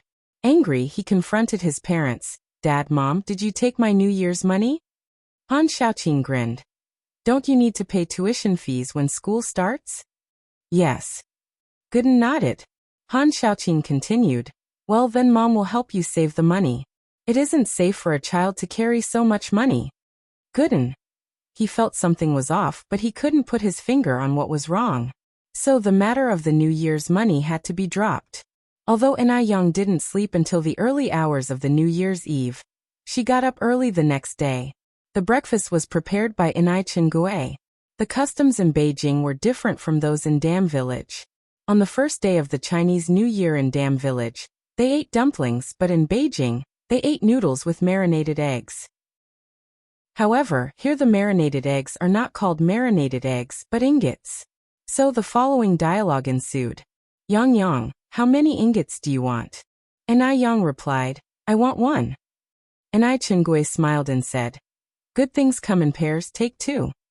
Then he ladled 2 marinated eggs into Yang's bowl. Yang. Could she refuse? The family of 3 and a guest sat around a table eating noodles. In front of the village, a black luxury car was parked on the road. The man in the back seat was holding a red paper and scissors, absorbed in what he was cutting. After a while, the man put down what he was holding, got out of the car. You can go back first, don't come to pick me up this afternoon. Also, cancel all meetings for the next few days. Yes, sir. Morris nodded respectfully. Watching the man's figure disappear into the village ahead, Marcus started the engine and left. Morris, can you guess why Mr. Mogg comes to such a desolate place? Morris shrugged. More than that, I'm more curious about when Mr. Mogg started getting obsessed with folk art. He finished speaking and picked up the paper cutout from the back seat. Although it was Mr. Mogg who had cut the paper, Morris still had to say, it was really ugly. Marcus frowned slightly. Is that a paper cutout? Yes. Morris nodded. Marcus rubbed his chin. Could it be that Mr. Mogg underpins local Chinese folk art, hence specially visiting the countryside for research? Morris squinted. Very likely. Everyone is curious about Mr. Mogg's recent whereabouts, right? I think it might be good to let this news out. I agree. Mo Chishan didn't anticipate that his simple intention of making paper cuttings to amuse Yang would unintentionally become a trend in high society. Numerous wealthy heiresses and business magnates, upon hearing that Mr. Mogg was fond of paper cutting, in order to find a common topic with Mr. Mogg, started practicing the art of paper cutting at home. Just after having lunch, Mo Chishan arrived. Yang had a good reputation in Jinghua village, and Mo Chishan was very good at connecting with people, so when the villagers saw Mo Chishan going to Ni's family, they had no objections, nor were there any rumors. It's just normal interaction. What, aren't they allowed to have friends? Mo Chishan entered the house, first paying his New Year greetings to Chingue and Tsuehua, and then turned to Yang. Yang, are you ready? Shall we leave? Before Yang could respond, Tsuehua said with a smile, she is ready, she is ready. You young people should go out and play. Mom, Aunt and I, well leave then. Yang looked at Tsuehua and Chingue. Go ahead, it's alright if you don't come back for lunch. Your aunt and I can enjoy something special at home. Sure, off you go. Yang followed Mo Chishan, and they left the house together. As they walked side by side, Yang asked unexpectedly, Mo brother, didn't you ride a bike today? Mo Chishan explained, the Nyowang temple is on the top of the mountain, so it's not convenient to ride a bike. Yang raised her eyebrows slightly. So we have to walk there? Mo Chishan nodded, smart. Before she could respond, he added, if you're worried about being tired, I can carry you. After all, I'm a bit slow but very strong. As Mo Chishan was speaking, he glanced curiously at Yang. Yang chuckled, so isn't Mo brother's nickname Big Stupid? Seeing that Yang wasn't angry, Mo Chishan let out a sigh of relief. Yang, you're really smart. As long as he could win over his sweetheart, even if he had to work like an ox or a horse, what did it matter even if his nickname was Big Stupid? Today was the first day of the new year, and there were many people going to the temple to worship. Along the way, Yang met countless people, even some regular customers who often ate at the noodle restaurant. Chapter 278. Strolling together in the temple fair, elderly Zheng begins the investigation. Although Nyowang Temple was located at the top of the hill, Yang didn't feel tired at all on the way up. Mo Chishan was secretly surprised. Oh my god! His wife was too strong. She climbed such a high mountain without even a trace of blush on her face. He had been waiting for Yang to become unable to keep climbing, so he could step in and play the hero to save his damsel in distress. But now it seemed that he had thought too much. Looking down from the high vantage point of the mountain, there was a boundless white as far as the eye could see, which was extraordinarily spectacular. The temple at the top of the mountain was still crowded with various vendors. Sugar dolls, candied hawthorns, sugar canes, Buddha beads, bracelet, and other knickknacks were all present, making it a paradise for children. This scene could not be found in the future life. Yang, shall we go over there for a look? Mo Chishan suggested. All right. Yang nodded. The two went inside. Mo Chishan bought 2 sticks of candied hawthorn and handed one to Yang. Yang reached out and took it, peeled off the sugar paper, bit into it lightly, and found it was sour, sweet, and very delicious. The air in this era had not yet been polluted, so even the candied hawthorns tasted much more delicious than those of the future. This was Yang's first time at such a temple fair. She was overjoyed like a child, buying and eating whatever she saw, not hesitating to spend money at all. Mo Chishan followed behind her, and before a moment had passed, his hands were filled with belongings. Li Xianxian and Mo Baichuan also came. Although the two walked shoulder to shoulder, they lacked a natural feeling. Mo Baichuan always had a cold expression, while Li Xianxian was cautiously trying to please him, creating a feeling like a warm face pressed against a cold butt. Yet, Li Xianxian thoroughly enjoyed this feeling. After all, Mo Baichuan was a mysterious big shot, and it was normal for him to have his own temper. She certainly couldn't expect him, a big man, to sweet-talk her, right? In this world, how many successful men are willing to humble themselves to coax women? None at all, right? As long as Li Xianxian knew that she was in Mo Baichuan's heart, that was more than enough for her. Baichuan, I've heard that the incense in this place is very efficacious. Let's go burn some incense sticks, shall we?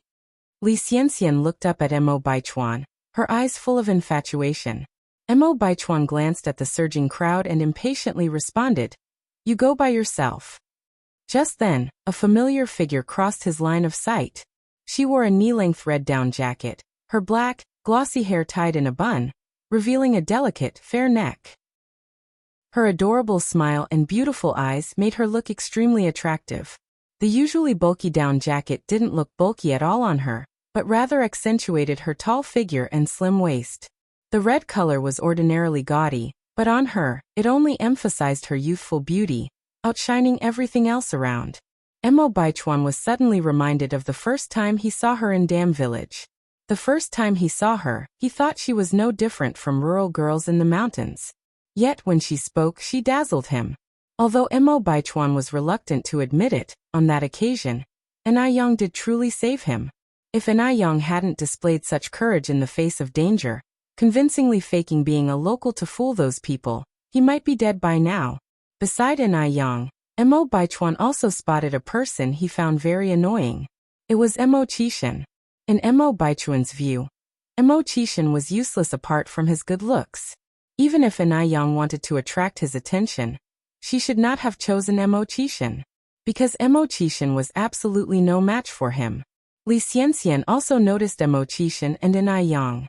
She carefully gripped Mo Baichuan's hand, Baichuan, shall we go greet Yang Yang and Uncle Six? Mo Baichuan didn't respond, but his body faithfully followed Li Xianxian.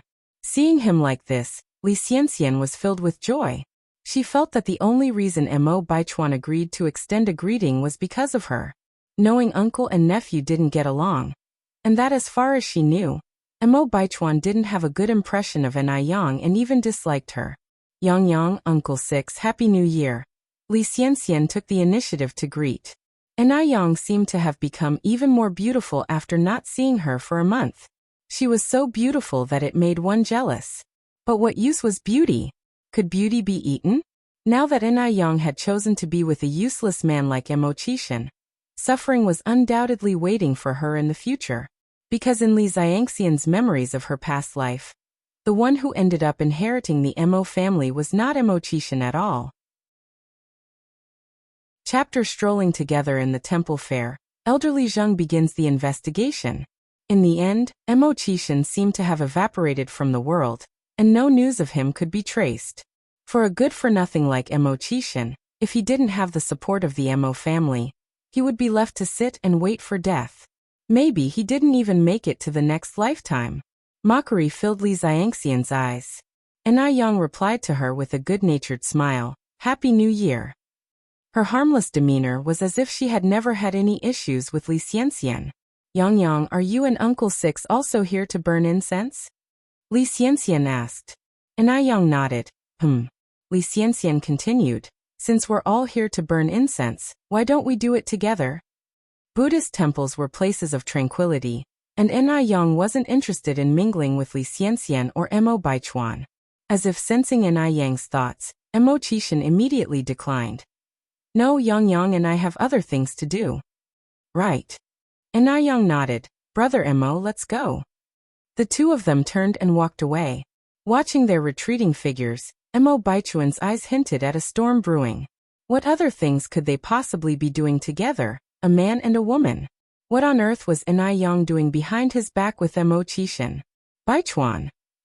Li Xianxian tugged Mo Baichuan's sleeve. At that, Mo Baichuan came back to his senses and held Li Xiangxian's hand. Let's go. He didn't believe that Anai Yang would be able to keep her cool after all this. Feeling the rugged hand, full of calluses, holding hers, Li Xiangxian's face reddened, and her heart pounded wildly. There were many people burning incense in the temple, packed like sardines. Men and women were all crowded together. One careless step could knock people over.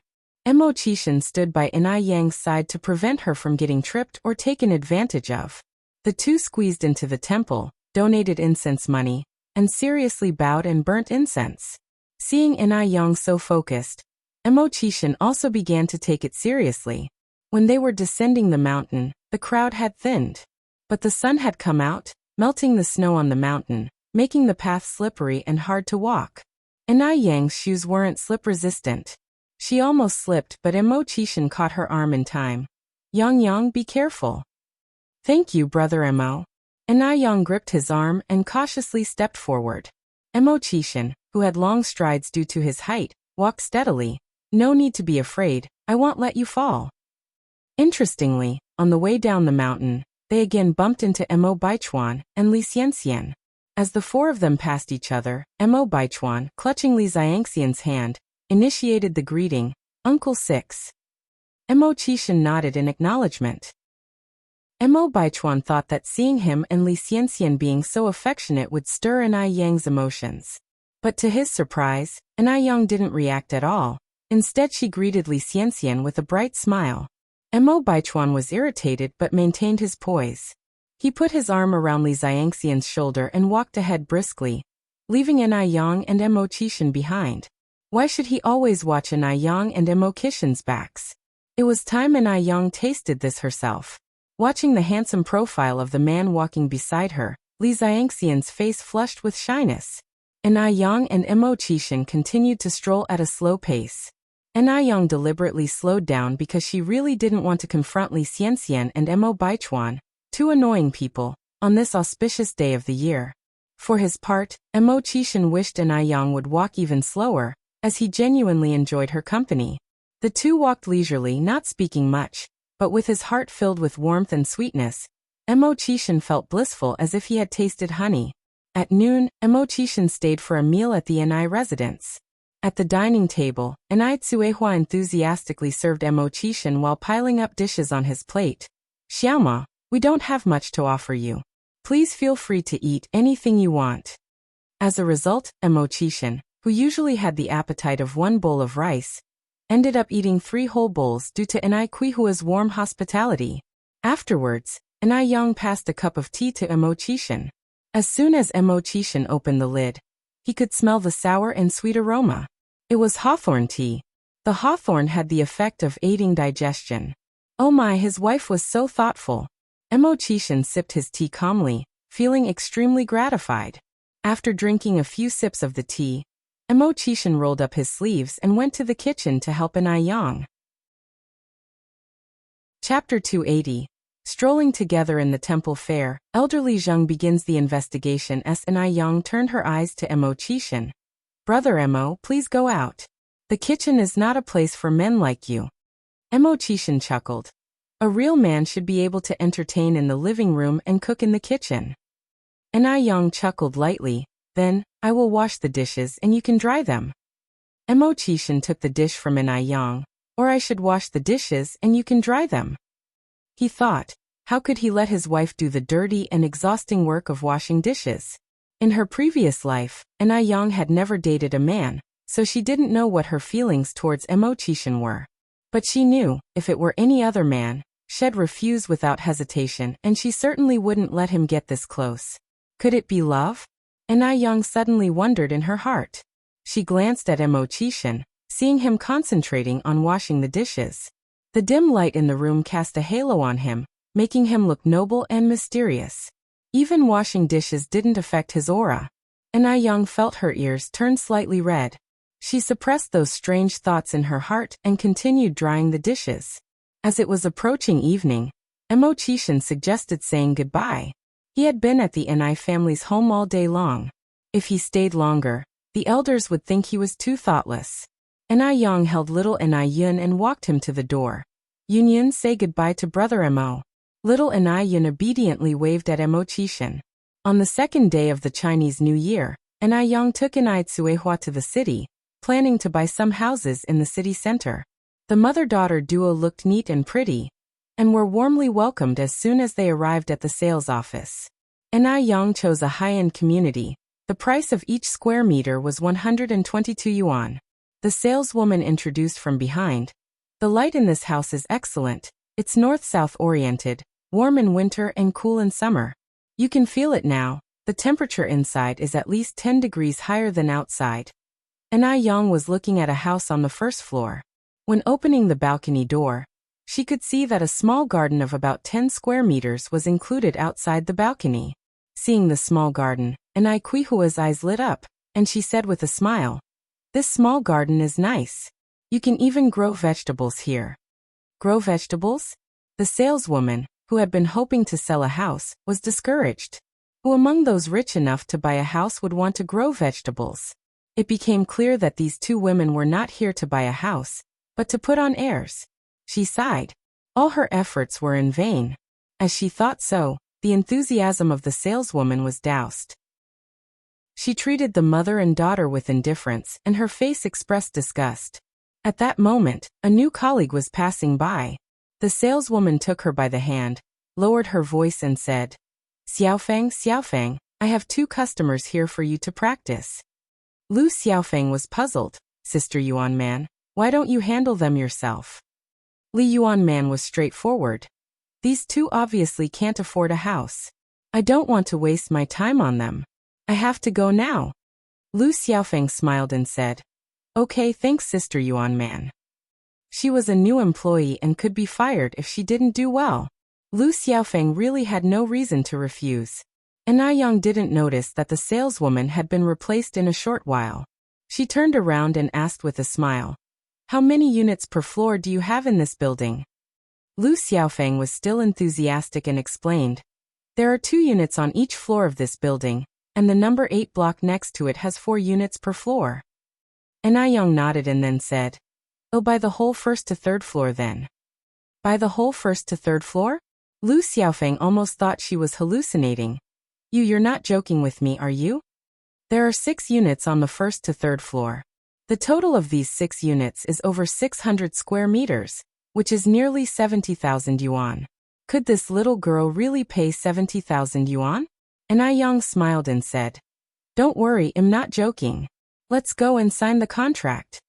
When they got to the lobby, Lu Xiaofeng found out Yang was not joking. Because inside the backpack Yang was carrying, it was filled with cash. Lu Xiaofeng covered her mouth in astonishment. Yang paid the full amount for 6 houses at once, receiving 6 house deeds and 6 keys in return. Chapter 281. Strolling together in the temple fair, elderly Zheng begins the investigation. Even after she left the sales office, Kuihua's step still felt shaky. Yang, do you really think the price of all those houses we bought will go up in the future?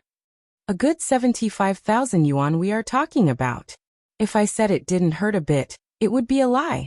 Yang smiled and assured, Don't worry, Mom. The prices will definitely increase. When have I ever made a loss-making deal?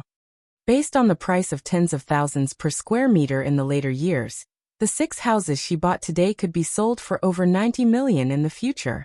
Isn't that a significant profit? Seeing Yang's confidence, Cuihua felt noticeably relieved. The sales office. The news of Lu Xiaofeng selling 6 houses all at once spread through the entire sales office in no time. Li Yuanman exclaimed in envy and surprise, Xiaofeng, have you walked into a streak of darn luck? You actually bumped into such a big client. At this point, selling a house comes with no commission but a rather rewarding bonus. Selling 1 house gets a reward of 30 yuan. Calculating that, Lu Xiaofeng made 180 yuan in just 1 day. 180 yuan. This pretty much compares to half a year's salary earned slaving away. How could Li Yuanman not be envious? Lu Xiaofeng laughed and said, Sister Yuanman, I have to thank you for this. If it weren't for you letting me handle those 2 customers, how could I possibly have sold 6 houses in one go? Li Yuanman seemed to be petrified and her face became pale white. After a long moment she responded, You mean those 6 houses were bought by that mother and daughter duo? Those 2 seemed so poor, how could they have possibly afforded a house? Lu Xiaofeng nodded, Yes. Sister Yuanman, I am really grateful to you. My father is going to have a surgery soon. At least now I won't have to worry about the money. Sister Yuanman, you're practically a savior to our family. Lu Xiaofeng was clever.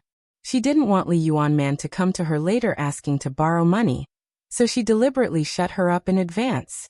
Hearing that, Li Yuanman wanted to slap herself to death. 180 yuan. Half a year's salary. It's a whole half a year's salary. She just handed over her half a year's wage. Li Yuanman felt as if all the strength drained out of her body. It took her a while to recover, like she had just suffered a small death. After leaving the sales office, Yang and Cuihua didn't head straight home. They wandered around the department store, and then went to a state-owned restaurant for lunch. Of course, Yang's purpose of this trip was not just to eat, but also to broaden Cuihua's horizons and elevate her taste. Cuihua could not always stay cloistered in Jinghua village. The world was huge and Cuihua was still young. Yang wished that she could find her own happiness. The state-owned restaurant was beautifully decorated, shiny and luxurious, leaving Cuihua in awe. 3 people, 2 adults and a kid. Yang ordered 5 dishes in total. There were sea cucumbers, abalones, and a pot of bird's nest soup. All were high-end dishes, and naturally quite expensive. Just a small pot of bird's nest soup cost 35 yuan. A dish of sea cucumber was 25 yuan, and 1 abalone cost 15 yuan. Also, there was the so-called most expensive mushroom, the white truffle. Just a small dish cost 58 yuan. If it were Cuihua half a year ago, she would never have dreamed that one day she would sit in a state-owned restaurant, enjoying such extravagant meals. It felt like a dream. Yang patiently explained these dishes to Cuihua. Mom, let's have the bird's nest soup before the meal. Okay. Cuihua nodded, scooped up some bird's nest soup with a spoon, and drank it leisurely. The way she was now, you could hardly tell that Cuihua was a country girl. She was like a gem dusted with dirt, now cleaned up, presenting an elegant and charming side. Enai inherited a lot of good qualities from Enai Tsuehua. The three of them, the mother and two daughters, sat by the window in the large dining hall, attracting the attention of other customers. This included the old lady Zhang, who came down from upstairs. She not only looked over, but walked straight up to them. Almost unconsciously. Yang. Old lady Zhang said in surprise. In the beginning, she had only been focused on Enai Tsuehua and hadn't noticed Enai Yang. Mrs. Zhang. Enai Yang was slightly surprised as well. Old lady Zhang smiled and asked, Yang, is this your mother? Enai Yang nodded and introduced, this is my mom, and this is my little sister, Enai Yun. Mom, this is old lady Zhang. Holding little Enai Yun, Enai Tsuehua stood up, hello Mrs. Zhang. Old lady Zhang looked at little Enai Yun, hello, may I hold her? Chapter 282. Strolling together in the temple fair. Elderly Zhang begins the investigation as Enai Tsuehua nodded. All right, but this child is a bit shy. Before Enai Tsuehua could finish her sentence, little Enai Yun in her arms reached out towards Granny Zhang, mumbling indistinctly, hold. The scene in front of her seemed to overlap with one from over 30 years ago, bringing a tingle to Granny Zhang's nose as she reached out to take little Enai Yun. Today little Enai Yun was not only not shy, but he also constantly giggled at Granny Zhang, seeming very happy. Even Enai Tsuehua on the side was astonished by this. Moreover, she couldn't understand why every time she saw this old lady, she'd feel so familiar and warm. Very strange. While holding little Enai Yun and containing her inner emotion, Granny Zhang asked softly, how old is this child? Over 7 months, replied Enai Tsuehua. Granny Zhang nodded and continued playing with the child in her arms. Just then, both Zhang Lingling and Zhang Xianjing stepped out from an upstairs room. As soon as they descended the stairs, they were struck by the sight before them. In Granny Zhang's arms was an adorable infant, 6 to 7 months old, while she had a warm smile spread across her face. This smile was too gentle. A smile that Granny Zhang never wore at the Zhang family residence. Instantly, Zhang Lingling sensed danger. If Granny Zhang could adopt her more than 30 years ago, she could also adopt others now. No way. She could not let Granny Zhang adopt anyone else. If Granny Zhang adopts another person, it means there would be one more person competing with her for inheritance. The Zhang family's wealth could only belong to her and her daughter. She absolutely wouldn't let anyone snatch away what belonged to her. Reading her mother's intentions, Zhang Xianjing gave a nod of agreement when Zhang Lingling signaled her with her eyes. Let's go and call Grandma back. As she got closer, Zhang Xianjing noticed that Enai Yang was also present. Why was this annoying girl everywhere? Grandma, Zhang Xianjing approached and squeezed Granny Zhang's arm, expressing surprise. Sister Enai Yang is also here. Enai Yang greeted them in a polite manner. Hello, Sister Xianjing Auntie. Being an opportunist, Zhang Lingling wore a warm smile and said, hello, you must be Enai Yang, right?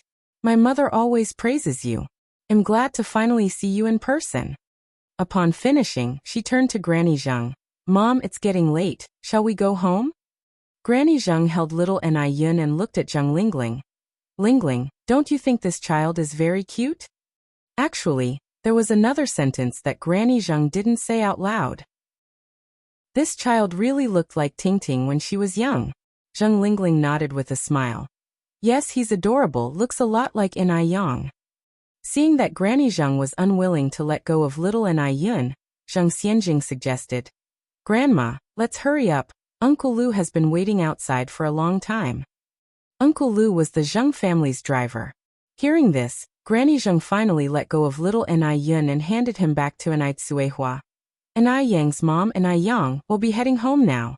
Goodbye, little Enai Yun. After Granny Zhang and others left, Enai Tsuehua asked Enai Yang about the old lady. Enai Yang, how did you get to know Granny Zhang? Enai Yang explained how she met Granny Zhang to Enai Tsuehua. Hearing this, Enai Tsuehua nodded. So Granny Zhang is an old acquaintance of Xiaomo's family. No wonder her temperament is different from ordinary grandmothers. Her daughter dresses like a well-to-do lady too. Enai Yang replied with a laugh. Mom, one day you will be like Aunt Zhang too, becoming a lady. Enai Tsuehua laughed softly. I don't think that's my fate. Enai Yang held Enai Quihua's hand and said, Mom, we should never feel resigned to fate, nor should we belittle ourselves. No successful person has never failed. Likewise, no lady is born a lady. If Enai Yang had given in to fate, she wouldn't have become CEO Enai in her previous life. She had been lying low for 10 years before she made a name for herself. No one knew what she had gone through behind her glamorous exterior. Therefore, Enai Yang had to correct Enai Quihua's mistaken belief and let her know that nothing is impossible in this world. Enai Tsuehua looked at Enai Yang and nodded earnestly. Following dinner, Enai Yang went to settle the bill. 5 dishes for 158 yuan. When the figure was announced, Enai Tsuehua startled. 158 yuan. That's equivalent to an ordinary worker's salary for 5 months. Although she was taken aback, Enai Tsuehua didn't say much about it. Chapter 283. Strolling together in the temple fair, elderly Zheng begins the investigation. 6. After returning home, Mrs. Zheng took out a photo that she had treasured for over 30 years from the Bible. The child in the photo wore a small belly band, with a golden bracelet on his hand, looking adorably naive. It really does look like her. Mrs. Zheng's face was instantly flushed with tears. After a while, she called butler Lu Zhaokong. Lu Zhaokong was an old retainer of the Zheng family. He joined the family when he was 16 and now he was 56. His only son also worked as a driver for the Zheng family, so Mrs. Zheng trusted him. Butler Lu, I need you to do something for me. Lu Zhaokong answered respectfully. Whatever you say, madam. Mrs. Zheng said. I need you to look into someone. She gave Lu Zhaokong detailed instructions and finally emphasized. Get it done discreetly. It should only be known to you and me, so don't alert anyone. Lu Zhaokong nodded. Madam, rest assured that I will handle the matter carefully. I guarantee that it will be done thoroughly and properly. I also wish you an early reunion with your daughter. Mrs. Zheng couldn't help crying again at his words and waved him off weakly. Go ahead. Lu Zhaokong turned and left Mrs. Zheng's bedroom. On the 3rd day of the new year, Lin Pingping and Wang Meifeng's family, carrying large and small bags, came to the Enai family to wish them a happy new year. The 3rd day of the new year was a very significant day, usually reserved for visiting the most important relatives. But to Lin Pingping and Wang Meifeng's family, Enai Yang was like their lifesaver. There were no relatives more important than her. That's why they chose this day to visit Enai Yang's family to express their respect for her. Sister Enai Yang, Auntie Hua, Auntie Enai, Happy New Year. Yang Guobao ran in cheerfully. Oh, and little Yunyan, Happy New Year to you too. Little Enai Yan opened her arms, wanting Yang Guobao to hold her. Enai Yang, Enai Tsuehua, and Enai Chinggui came out to greet them. Sister Tsuehua, Sister Chinggui. Lin Pingping embraced Enai Tsuehua and Enai Chinggui excitedly. After exchanging New Year greetings, they all entered the house. Yang Guobao played with little Enai Yun. Enai Yang went to cook, while Lin Pingping, Enai Chinggui, and Wang Meifeng helped her. Enai Tsuehua and Zhou Suhua were left in the living room for a chat. Although Zhou Suhua used to be a leader and used to put on airs when dealing with others, she was down to earth and friendly when interacting with Enai Tsuehua. They had many common topics and there were no obstacles in their conversation. With the help of Lin Pingping, Wang Meifeng, and Enai Chinggui, Enai Yang cooked a large table full of dishes. They all had a great time and stayed until evening before going home. On the 6th day of the new year, Enai Yang visited Tai Dan and Guochang's home in the village. Enai Yang went to invite their mothers to help in the milk tea shop and the noodle restaurant. In the new year, Enai Yang increased their wages by 5 yuan, from 60 yuan to now 65 yuan. Anybody would be a fool to decline such a high salary. Upon hearing this, Guochang's mother, Zhao Xiaolan, and Tai Dan mother, Wang Yumei, were extremely grateful to Enai Yang. And just like that, it was already the 8th day of the new year. The arrival of the 8th day also marks the end of the New Year celebration, and work resumes ordinarily. Today is the first day of business for the milk tea shop and the noodle restaurant after the new year.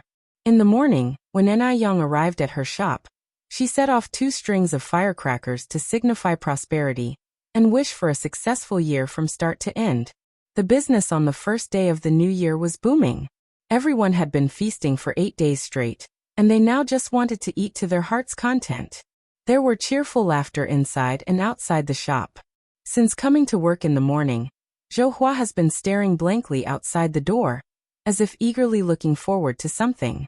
In fact, she had been looking forward to it since the first day of the Lunar New Year, because that young lady promised to come over after the New Year. She had waited 8 days a year, but that young lady had never shown up. Damn it! Was it really a result of her previous attitude that had disappointed the young lady? Zhou felt mixed emotions, extremely distressed. If only time could be turned back, she would definitely kill her stupid past self. Just as Zhou was on the verge of despair, a familiar figure suddenly appeared at the door. It was that young lady. Zhou was overjoyed, though she had only seen her once. But that young lady was just so beautiful that Zhou remembered her at a glance. Zhou immediately greeted her. Young lady, you're finally here. I've been waiting for you for so many days. To tell the truth, Zhou reaction was within Yan's expectation, as she had enough confidence in her products. Otherwise, she wouldn't have chosen to rent a store in this big mall. Yan looked apologetic. I'm sorry to have kept you waiting. I left in a hurry last time, and didn't tell you the exact time. Zhou was surprised. Initially she thought Yan would use this incident to tease her, because she was at fault in the first place. With how effective the skincare product was, if Yan was to make things difficult for her, she would have no other option but to endure it. Zhou was even prepared for Yan to give her a hard time. However, Yan not only didn't make things difficult for her, she even took all the blame onto herself. This young lady was astonishing and seemed to have something extraordinary about her. Admiration began to show in Zhou eyes. It's okay, as long as you have come. I was afraid that you would not come. After all, I was a bit abrupt last time. I apologize for what happened last time, little miss, you must not take it to heart. Since Yan was so broad-minded, she couldn't be petty and had to avoid making a bad impression on Yan. After all, she still wanted to buy the skincare product from Yan in the future. Yan laughed. Auntie, you're being too serious. By the way, can I rent a new store now? Yes. Zhou nodded eagerly. You see, I completely forgot about this when I got excited. I will take you to the store to have a look now. Yan smiled slightly. Auntie, please lead the way. While walking, Zhou introduced the store to Yan, and in no time, they arrived at the store's location. As Zhou said, this store was in the best position in the skincare product area on the entire second floor. During the conversation, Zhou had already learned Yan's name. Yang, this store is 138 yuan a month. The contract period is 3 years, 5 years, and up to 10 years. Of course, if you want to sign a shorter contract, there is also a 1-year option. Yan responded without hesitation. I want to sign for 10 years. If she signed for 10 years, it meant that the store's rent would not increase for 10 years. As far as Yan knew, the male's rent would continuously rise a year later, and would keep increasing until it reached 6 figures. Yan was no fool. Of course she would choose to sign a longer lease. Zhou was taken aback, then stated, if you sign a 10-year contract, you need to first pay a deposit of 10,000 yuan. 10,000 yuan was not a small number. Zhou was a bit worried that Yan might not be able to afford it. Although Yan had just bought a house recently, she still had the money to pay the deposit. Yan nodded her head with a smile. Yes, no problem. Zhou did not expect Yan to be able to afford even 10,000 yuan, but considering how popular her skincare product was, being able to afford 10,000 yuan didn't seem strange. They successfully signed the contract, paid the deposit, and Yan received the keys to the store. Zhou laughed and said, Yang, congratulations. I wish you prosperous business, abundant wealth, and continuous fortune. Thank you, Auntie. Yan handed the skincare gift box in her hand to Zhou. Auntie, thank you for your hard work on this matter, wishing you a happy new year and everlasting youth. Chapter 284. Beat up the drowning dog, protect Yang. _1 Yang just gave Zhou a box of tender skin radiance last time, and this time, Zhou adamantly refused to accept it once again. Tender Skin Radiance was such a popular product. The anti-wrinkle cream and whitening moisturizer in the box alone were worth over 200 yuan. If she were to accept it again, it would be a bit unreasonable. Yang, I haven't even finished using the Tender Skin Radiance you gave me last time. Please take this back. Yang smiled and replied, Auntie, you've done me such great favor. This skincare set is the least I can offer. If you don't need it now, you can give it to relatives or friends. Seeing Yang's insistence, Zhou had no choice but to accept, her admiration for Yang deepening even more. This young woman was not only beautiful, but also knew how to handle interpersonal relationships well. If it were someone else, who would be willing to give out boxes of such sought-after beauty product like Tender Skin Radiance? A box costs nearly 400 yuan. Zhou then asked, Oh Yang, when are you planning to open your store? My colleagues are all looking forward to buying your Tender Skin Radiance. Yang replied, I'm having people come to refurbish it tomorrow. I'm planning to open it on the second day of the next month. The second day of the second month is considered as the dragon raising its head according to Chinese mythology. The Chinese place great importance on this day. Choosing to open a business on this day was also to obtain a good omen. Zhou nodded in approval. The second day of the second month, when the dragon lifts its head, the barns will be full, a good day indeed. Yang, your business will surely prosper after it opens. Yang smiled subtly. Thank you for your kind words, Auntie. As she had to deal with the matters of the noodle restaurant and the milk tea shop in the afternoon, Yang didn't stay long. After saying goodbye, she left. Zhou courteously escorted Yang to the mall entrance. Now that there were 2 more people at the noodle restaurant and the milk tea shop, it wasn't as tiring when it got busy. On the first day after the New Year's holiday, Yang's daily turnover reached 3,560 yuan. However, because she had just bought a house and paid a deposit of 10,000 yuan today, plus today's sales, Yang only had 5,000 yuan left over. 5,000 yuan might not mean much to Yang, but for the average family, it's a considerable amount. Yang went to Wang Tienia's house with 1,500 yuan, intending to hand over the renovation work completely to Wang Tieniu. Wang Tieniu was honest and serious about his work, so Yang trusted him a lot. Wang Tieniu warmly welcomed Yang. Yang, rest assured, just leave this matter to Uncle Tieniu. I promise to do a great job for you. Then I'll be imposing on Uncle Tieniu. I'll get going now. As Wang Tieniu escorted Yang out, he said, Yang, you're too polite. This is something I should do anyway. Yang was generous and considerate. She had given invaluable help to his family. Wang Tieniu was really grateful for her. After returning home, Yang began to prepare dinner. Every day during the Chinese New Year was feasting on rich dishes. So Yang decided to prepare something light. For the main course, she prepared mushroom and bok choy porridge. Mushroom and bok choy porridge is not only delicious and refreshing, but also has various health benefits. The Compendium of Materia Medica states, mushrooms are neutral in nature and sweet in taste. They can nourish and satisfy hunger, treat blood circulation and regulate energy, enhance appetite and control frequent urination. Modern medical research shows that mushrooms also have anti-cancer effects. Having a pretty face and a perfect body is not enough. One must also have a healthy body. In her previous life, there were many cancer patients, so Yang must take preventive measures. She let the mushroom and bok choy porridge simmer in the casserole. Then Yang began to prepare the stir-fry dishes. First, Yang made spicy pickled radish skin. The radish skin had been pickled by Tsuehua before the winter. While Tsuehua was not skilled at pickling sauerkraut, her pickled radish skin was crisp and delicious, good enough to go with several bowls of rice. Moreover, there is a popular saying, eat radish in winter and ginger in summer, and you won't need a doctor's prescription. This shows how useful radish can be. Next, Yang made asparagus and sautéed pork slices in sauce.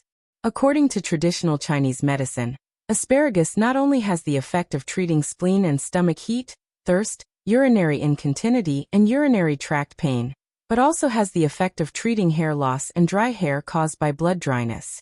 With rising stress, hair loss becomes more severe, and asparagus can prevent hair loss. After cooking the asparagus, Young immediately made stir-fried shrimp. Shrimp doesn't need much explanation. It's good for the breasts. It not only helps to enlarge the breasts, but also effectively prevents sagging. After preparing these dishes, Young saw that there were some extra dumplings left over from the previous few days in the cabinet, so she fried a few dumplings as well. Chapter 285. Beat up the drowning dog, protect Yang.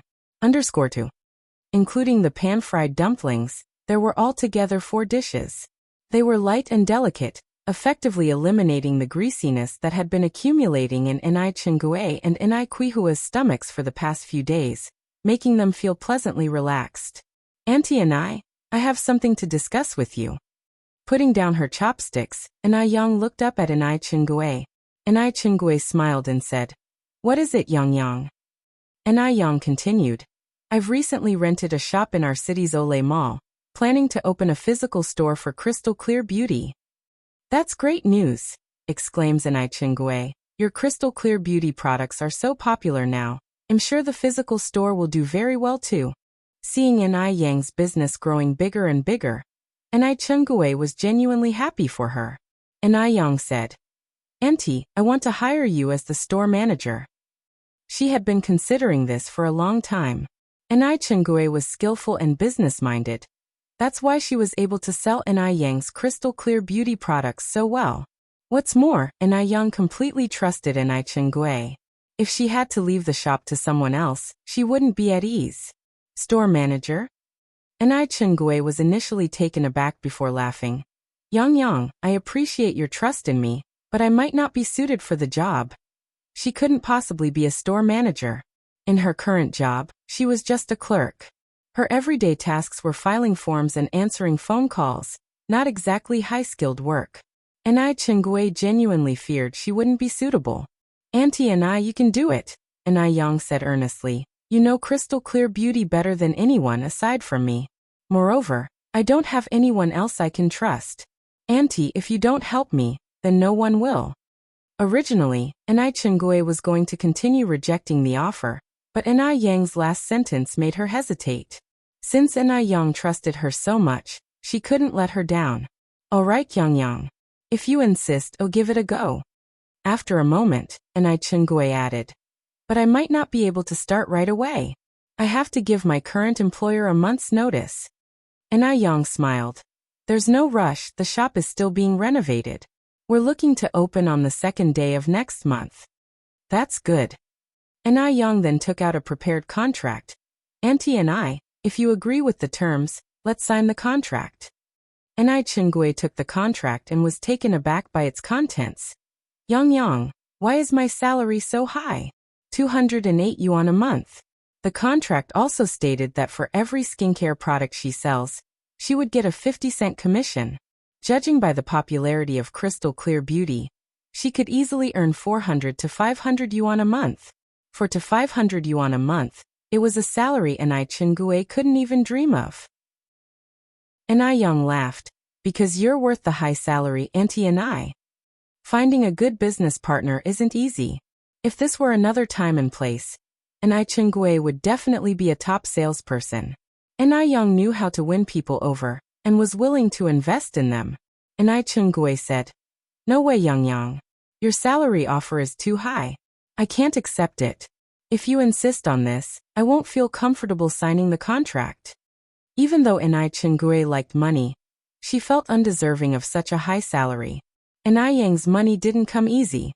Instead of answering Inai Chingue's statement directly, Inai Yang laughed and asked, "Auntie Inai, do you think I'm a fool?" Inai Chingue paused before saying, "No way.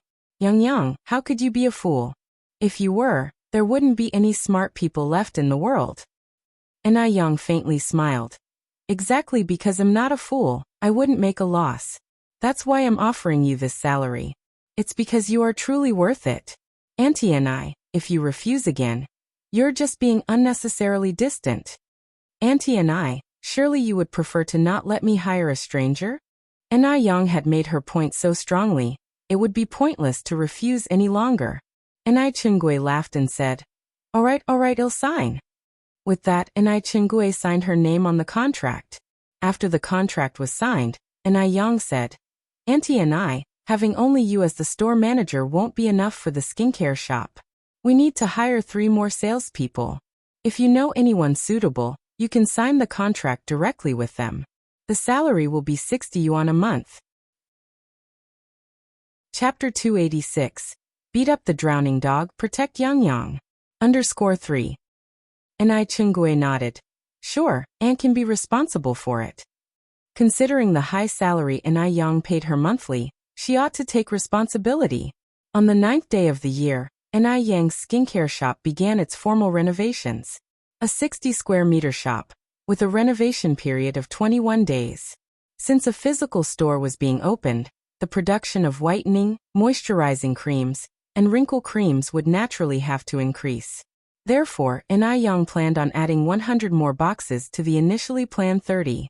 This means that whitening moisturizing creams and anti-wrinkle creams will each be limited to 130 boxes per month, totaling 260 boxes when combined. Whereas facial cleansers, aloe vera gel, and acne and spot removing creams are supplied without any limit. Before the physical store was opened, facial cleansers and aloe vera gel were consistently selling out. With a physical store now, these skincare products will surely sell even better. So Enai Yang must prepare in advance to avoid running out of stock. The ingredients Enai Yang uses in her skincare products are all natural plants. The most commonly used are milk, aloe vera, and portulaca. Since Enai Yang had previously started buying aloe in the village, most villagers started planting a fair amount of aloe at home. However, for portulaca, Enai Yang still had to go to the vegetable market. Instead of buying outside, it'd be better to buy everything in the village. This not only ensures that benefits don't go to outsiders, but it also boosts Jinghua village's economic development. While having dinner, Enai Yang was eating and thinking about this matter. Mom, tell everyone tomorrow that our family will not only buy aloe, but also roses and portulaca. Fresh roses are 60 cents per jean and portulaca is 30 cents per jean. Hearing this, Enai Tsuehua asked in confusion, Yang, what do you need roses for? Enai Yang replied with a smile, for making rose hydrosol. Our Ice Muscle Jade Skin physical store is about to open soon, and I want to develop a new product. Aside from making rose hydrosol, Enai Yang also wanted to make a high-end perfume with roses. But this plan had to be postponed because if roses were planted now, it would not bloom until May. Enai Tsuehua nodded. All right, I will tell everyone tomorrow. The next day, when Enai Tsuehua informed everyone about Enai Yang's plan to buy portulaca and roses, everyone was thrilled. Firstly, because portulaca and roses were easier to care for than rice plants, and many complicated procedures like plowing, planting seedlings, harvesting rice, drying rice, etc. were eliminated. Secondly, the price was higher. At this time, 100 jean of rice was only sold for 6 yuan at the grain station. No wonder the life of farmers was so tough. 100 jean of rice was sold for 6 yuan, but 100 jean of roses could be sold for 60 yuan. This increased the profits by 10-fold. In addition, portulaca is a weed, so not only can roses be planted on a piece of land, the ground underneath the roses can also be planted with portulaca, killing 2 birds with 1 stone. This way, 1 mu of land could earn at least 2 to 300 yuan. Previously, each mu of land could only make 20 to 30 yuan. This way, everyone's annual income could be at least 2 to 3,000 yuan. In the past, this was unimaginable. After all, in the past, everyone's annual income was only 1 to 200 yuan. Those who could actually spend wisely would have dozens of yuan saved as a best-case scenario.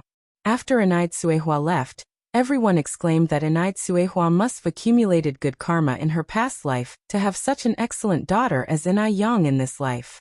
Who wouldn't envy Enai Tsuehua in the village now? In fact, not only villagers envied Enai Tsuehua, people from other villages also envied the people of Jinghua village. Who wouldn't want such a lucky star that could boost the entire village economy? The second day Enai Chingue went to work, he handed in his resignation to his manager.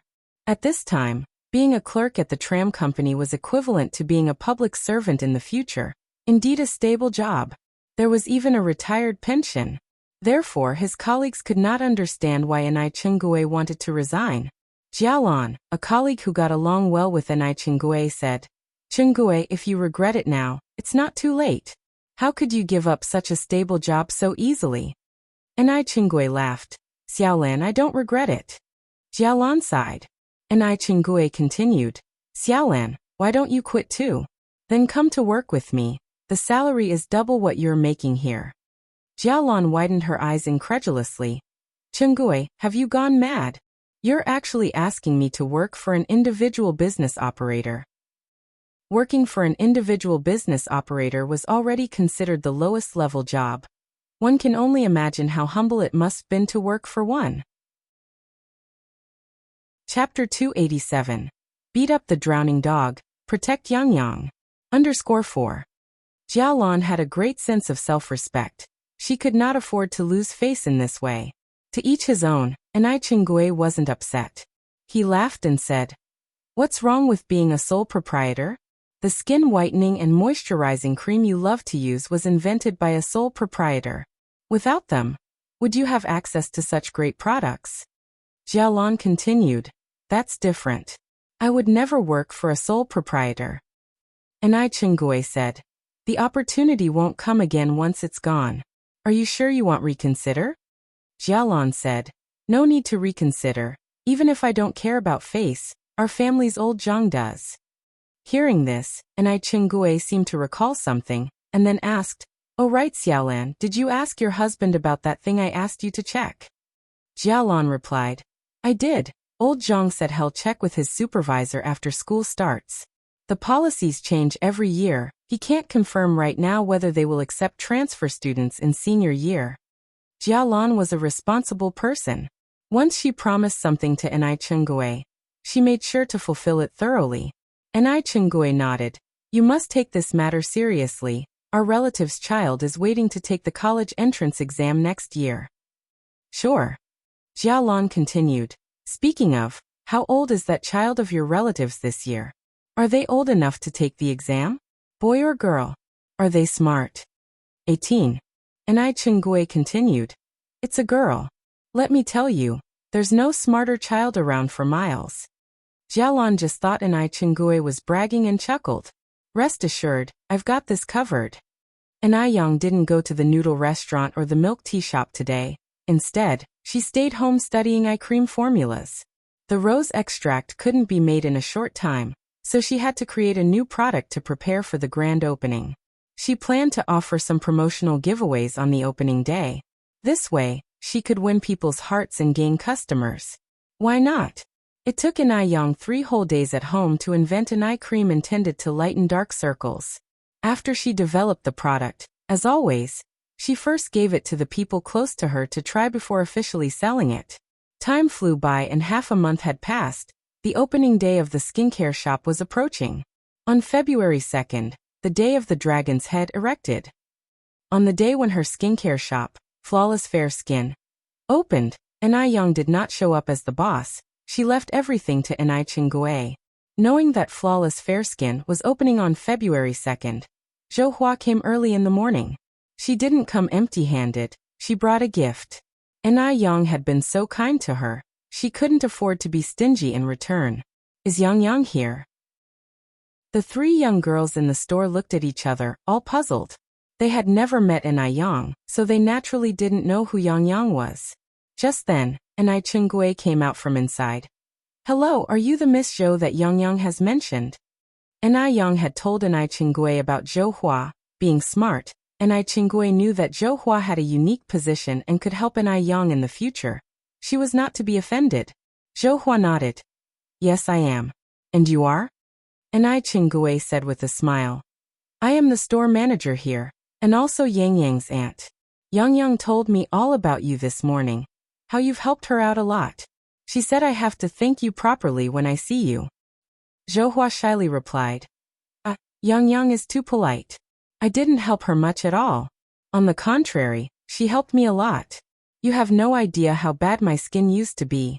Ever since I started using Yang Yang's skincare products, it's like I'm back to being 18. With that, Zhou Hua handed the gift box in her hands to Enai Chingui. This is a business opening gift for Yang Yang. I hope you'll accept it. Miss Zhou, you're too kind. I will accept this on behalf of Yang Yang. Thank you. As it was a business opening gift, she had no reason to refuse. Zhou Hua's intention was to deliver the gift. Now that her mission was accomplished, she excused herself, intending to go back to work. She said goodbye to Enai Qinggui and started to leave. Enai Qinggui caught up with Zhou Hua and handed her a beautiful glass jar. Miss Zhou, this is the eye cream that Yang Yang newly developed. Please take it and give it a try. What Enai Qinggui gave her was not a trial size but the fully packaged regular size. Chapter 288. Beat up the drowning dog, protect Yang Yang. _5. Although Zhou Hua was quite tempted, he still refused. Miss, you are too polite. I really can't accept any more. Enai Qinggui said with a smile. Just accept it. This is a new product, limited in availability. In the future, we will have many things that need your help. Hearing this, Zhou Hua had no choice but to reluctantly accept it. At 10 in the morning, the mall officially opened for business, and so did Ice Skin Jade Skin. Thanks to the previous promotional efforts by Lin Pingping and Wang Meifeng, and the excellent reputation of Ice Skin Jade Skin, half of the wrinkle cream and whitening moisturizer were sold on the opening day. The day's turnover reached almost 20,000 yuan.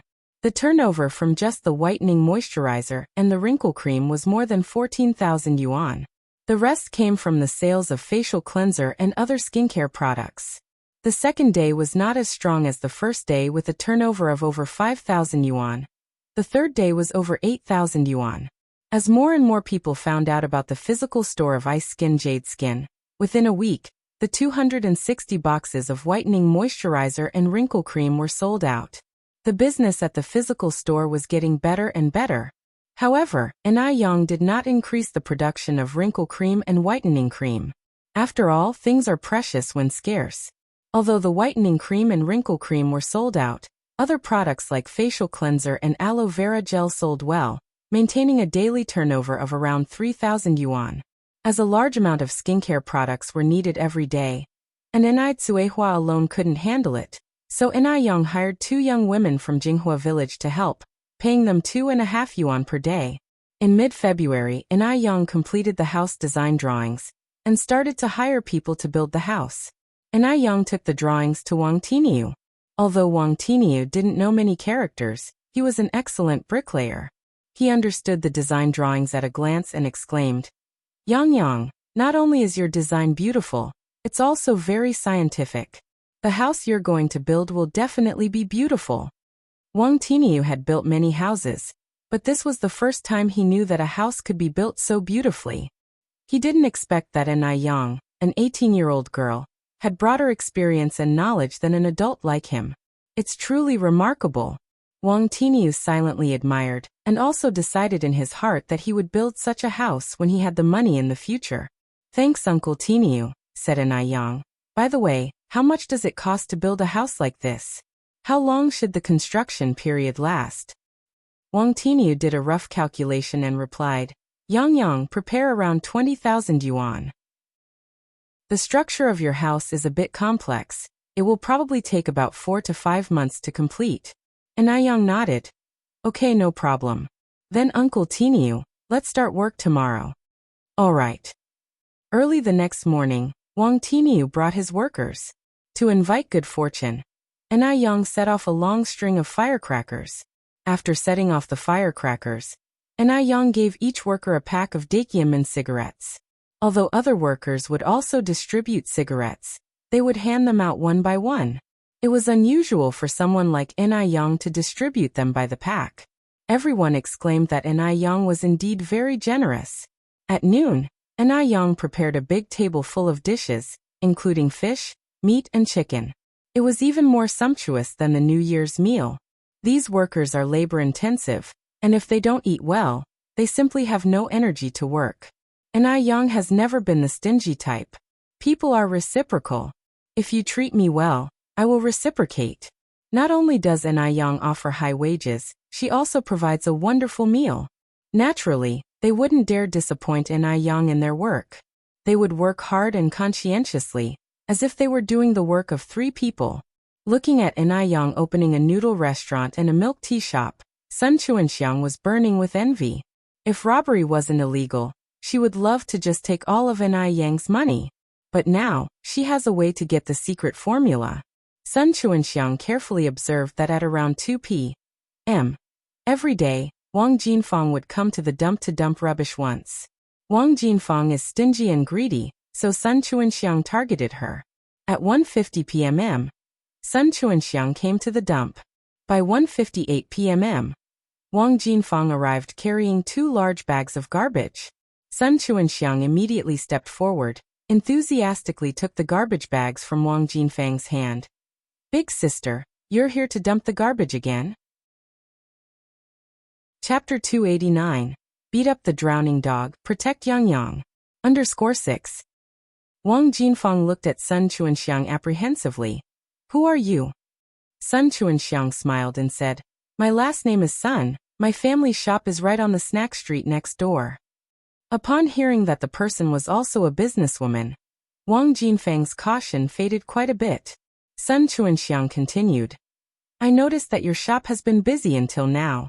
You must be very tired after a day of work, aren't you? Wang Jinfang laughed.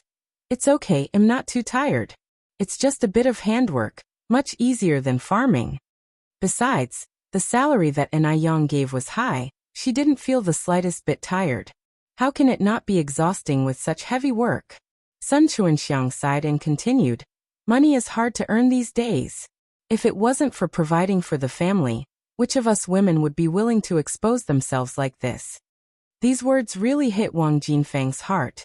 She nodded agreeing. Sister, what you said is absolutely right. Sun Chuanxiang looked around, lowered her voice and said, little sister, I have a chance to make a fortune here. Are you interested? A chance to make a fortune? Wang Jinfang's eyes brightened. Who doesn't like money? Seeing Wang Jinfang's reaction, Sun Chuanxiang immediately believed she had a 50% chance. She took a stack of bills from her pocket and continued. Here is 1,000 yuan if you can help me with something. This money is yours. 1,000 yuan was a huge amount to Wang Jinfang. After all, she only earned 65 yuan a month now. Wang Jinfang's eyes were about to be glued to that 1,000 yuan. Sister, what do you want me to help you with? As long as I can do it, I promise you. Sun Chuanxiang organized the money in her hand. Little sister, in fact, it's not difficult for you. Can you tell me the recipe for the sour fish? As long as you give me the recipe, this 1,000 yuan is yours. Wang Jinfang got the hint, so this Sun Chuanxiang was after the recipe. Wang Jinfang felt helpless. I'm just a worker, how would I know the recipe? Sun Chuanxiang continued. Little sister, I believe that if you want to know, you will find a way. Wang Jinfang was helping Yang's noodle restaurant. If she wanted to know the recipe, she just needed to pay a little attention. It wouldn't be hard at all. After a pause, Sun Chuanxiang said, little sister, if you think the money is too little, I can add another 500. 1,500 yuan was all of Sun Chuanxiang's savings. She was reluctant to part with it. But thinking about it from another angle, if she knew Yang's recipe, not to mention 1,500, even 15,000, or 150,000 wouldn't be a problem. As the old saying goes, no pain no gain. Wang Jinfang was greedy to begin with, this was sure to work. Wang Jinfang frowned slightly. Are you saying you want me to betray Yang? Sun Chuanxiang laughed. How can this be considered betrayal? This is having everyone make money together. I sell noodles on the street over there, you sell here, it won't affect Yang's business. Besides, my business can't compete with Yang's. Furthermore, if you don't say anything and I don't say anything, who would know that you gave me the recipe? Little sister, you must think about it carefully, a total of 1,500 yuan. Once this village is passed, there will be no such shop. Seeing Wang Jinfang's indecisive look, Sun Chuanxiang changed her tone and continued. Little sister, you surely know how much Yang's noodle restaurant earns. Think about it. How much does she give you a month?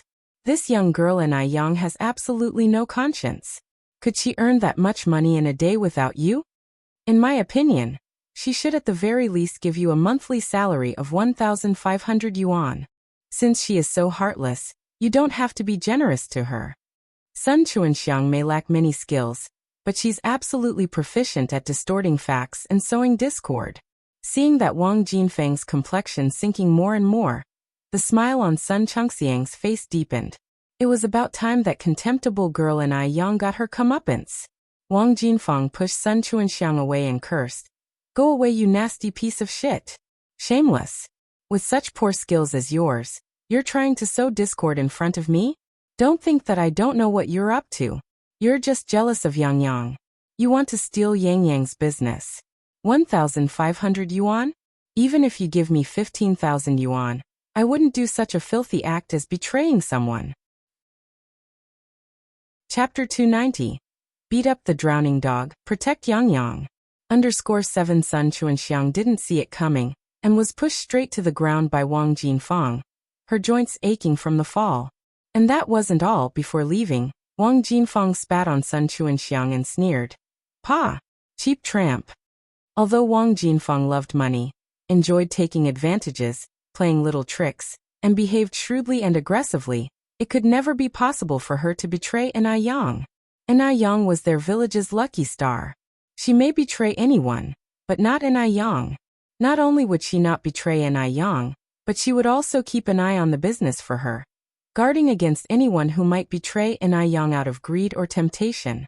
If anyone dared to sell their conscience and do something treacherous to Ai Yang, she would tear them apart herself. Sun Chuanxiang hadn't anticipated such a reaction from Wang Jinfeng. Not only did she fail to get the lamb she wanted, but she also wound up in deep trouble. Had she not offered enough money? It was a full 1,500 yuan. For perspective, that was 50 times the monthly wage of an average worker, and enough to pay for 4 years' wages. What exactly had Ai Yang done to make Wang Jinfeng so loyal to her? Infuriated, Sun Chuanxiang was almost bursting. Undoing the buttons of her coat, she took it off soaked with spit, and walked away cursing obscenities. Initially, Wang Jinfeng didn't take it seriously. Let her curse, it wasn't skin off her nose. But when Ai Yang's name was mentioned, she lost her cool. It was one thing to curse her, but to disrespect Ai Yang? She wouldn't stand for it. Wang Jinfeng quickly turned around and charged at Sun Chuanxiang, grabbing her hair. Who the hell told you to insult Ai Yang? You cheap slut. Trash. Your whole family is trash. Wang Jinfeng was known for her many fights with the women in the village. Avoiding any visible areas like her face or head and aiming for the private parts, she hurt Sun Chuanxiang, who was screaming out in pain without leaving any trace of injury. It was afternoon, everyone was either resting or working, and the dumping ground was remote. No one came to Sun's aid despite her desperate screams. Stop, stop. I'll never do it again. In desperation, Sun Chuanxiang pled for mercy. Only then did Wang Jinfeng stop, feeling satisfied. If I hear you bad-mouthing Ai Yang again, I'll tear your filthy mouth, she warned. I won't anymore. Sun Chuanxiang whimpered like a drenched dog. Wang Jinfeng dusted her hands off and walked away. Upon returning to the noodle restaurant, Wang Jinfeng stayed vigilant in case Sun Chuanxiang sought help. Today had been truly infuriating for Sun Chuanxiang. Not only did she fail to achieve her goal, but she was also beaten. She couldn't bear the embarrassment if this got out. In the mall. Although the shop Ice Skin Jade Face wasn't always busy, they rarely failed to make a sale when a customer came in. And each transaction was above 120 yuan. As skincare products often sold as sets. Ai Chengue was applying lipstick when a familiar voice filled the air. Chengue. Looking up, she saw her old colleague Jialan. Xiaolan, exclaimed Ai Chengue. Aren't you supposed to be at work today? Jialan chuckled. I swapped shifts with someone to come to see how you're doing here. How's your job? Not bad. Ai Chengue nodded. Actually, you could tell that Ai Chengue was far better off working here than at the tram company. Embellished with golden necklaces, earrings, rings, you couldn't even guess her actual age. She exuded luxury and class. And her skin condition was extraordinarily good. Looking around the store, Jialan regretted not accepting Ai Chengue's invitation before. However, prestigious as this place was, in the end it was a job at a private business. Saying she worked at the tram company still carried more prestige. With her mind racing, Jialan spoke up. Chengui, I'm here to talk about the transfer student issue. My husband said, there will be an entrance exam for the city high school in June. If the grades are up to par, you could be admitted as a transfer student and sit the National University entrance exam next year. Given her husband's position, it was possible for Ni Yang to get directly into his class without an exam. However, if her marks were poor, they might affect the class overall results and his reputation as an excellent teacher. Therefore, he had given up on the inside track and suggested that Ni Yang take the entrance exam. Really? Asked Ni Chengui, visibly excited. Jialan laughed. Do I have any reason to lie? The entrance exam is 3 more months down the line. Encourage your relative's kid to hit the books. I have already reserved a spot for her. Her admission as a transfer student depends on her. Xiaolan, I can't thank you enough, said Ni Chengui, hugging Jialan in excitement. Even though Jialan had only helped her with a reservation, it alleviated a lot of unavoidable trouble. For an outsider, registering for the local school's transfer student entrance exam was not easy. It would necessitate calling on contacts. Jialan laughed and said, Come on, Chengui, we've been colleagues for many years. Why the formality? Oh, I heard that Ice Skin Jade Face has a new product out. Is that right? Jialan was no charity worker. She wouldn't help Ni Yang sign up for nothing. Ni Chengui was no fool, and she understood Jialan's implications immediately. She quickly handed over a box of eye cream to Jialan. Yes, this limited edition eye cream. It's the last one this month. I'll give you a 50% discount. Jialan glanced at the price tag. Wow, 108 yuan. This meant she just saved a whopping 54 yuan.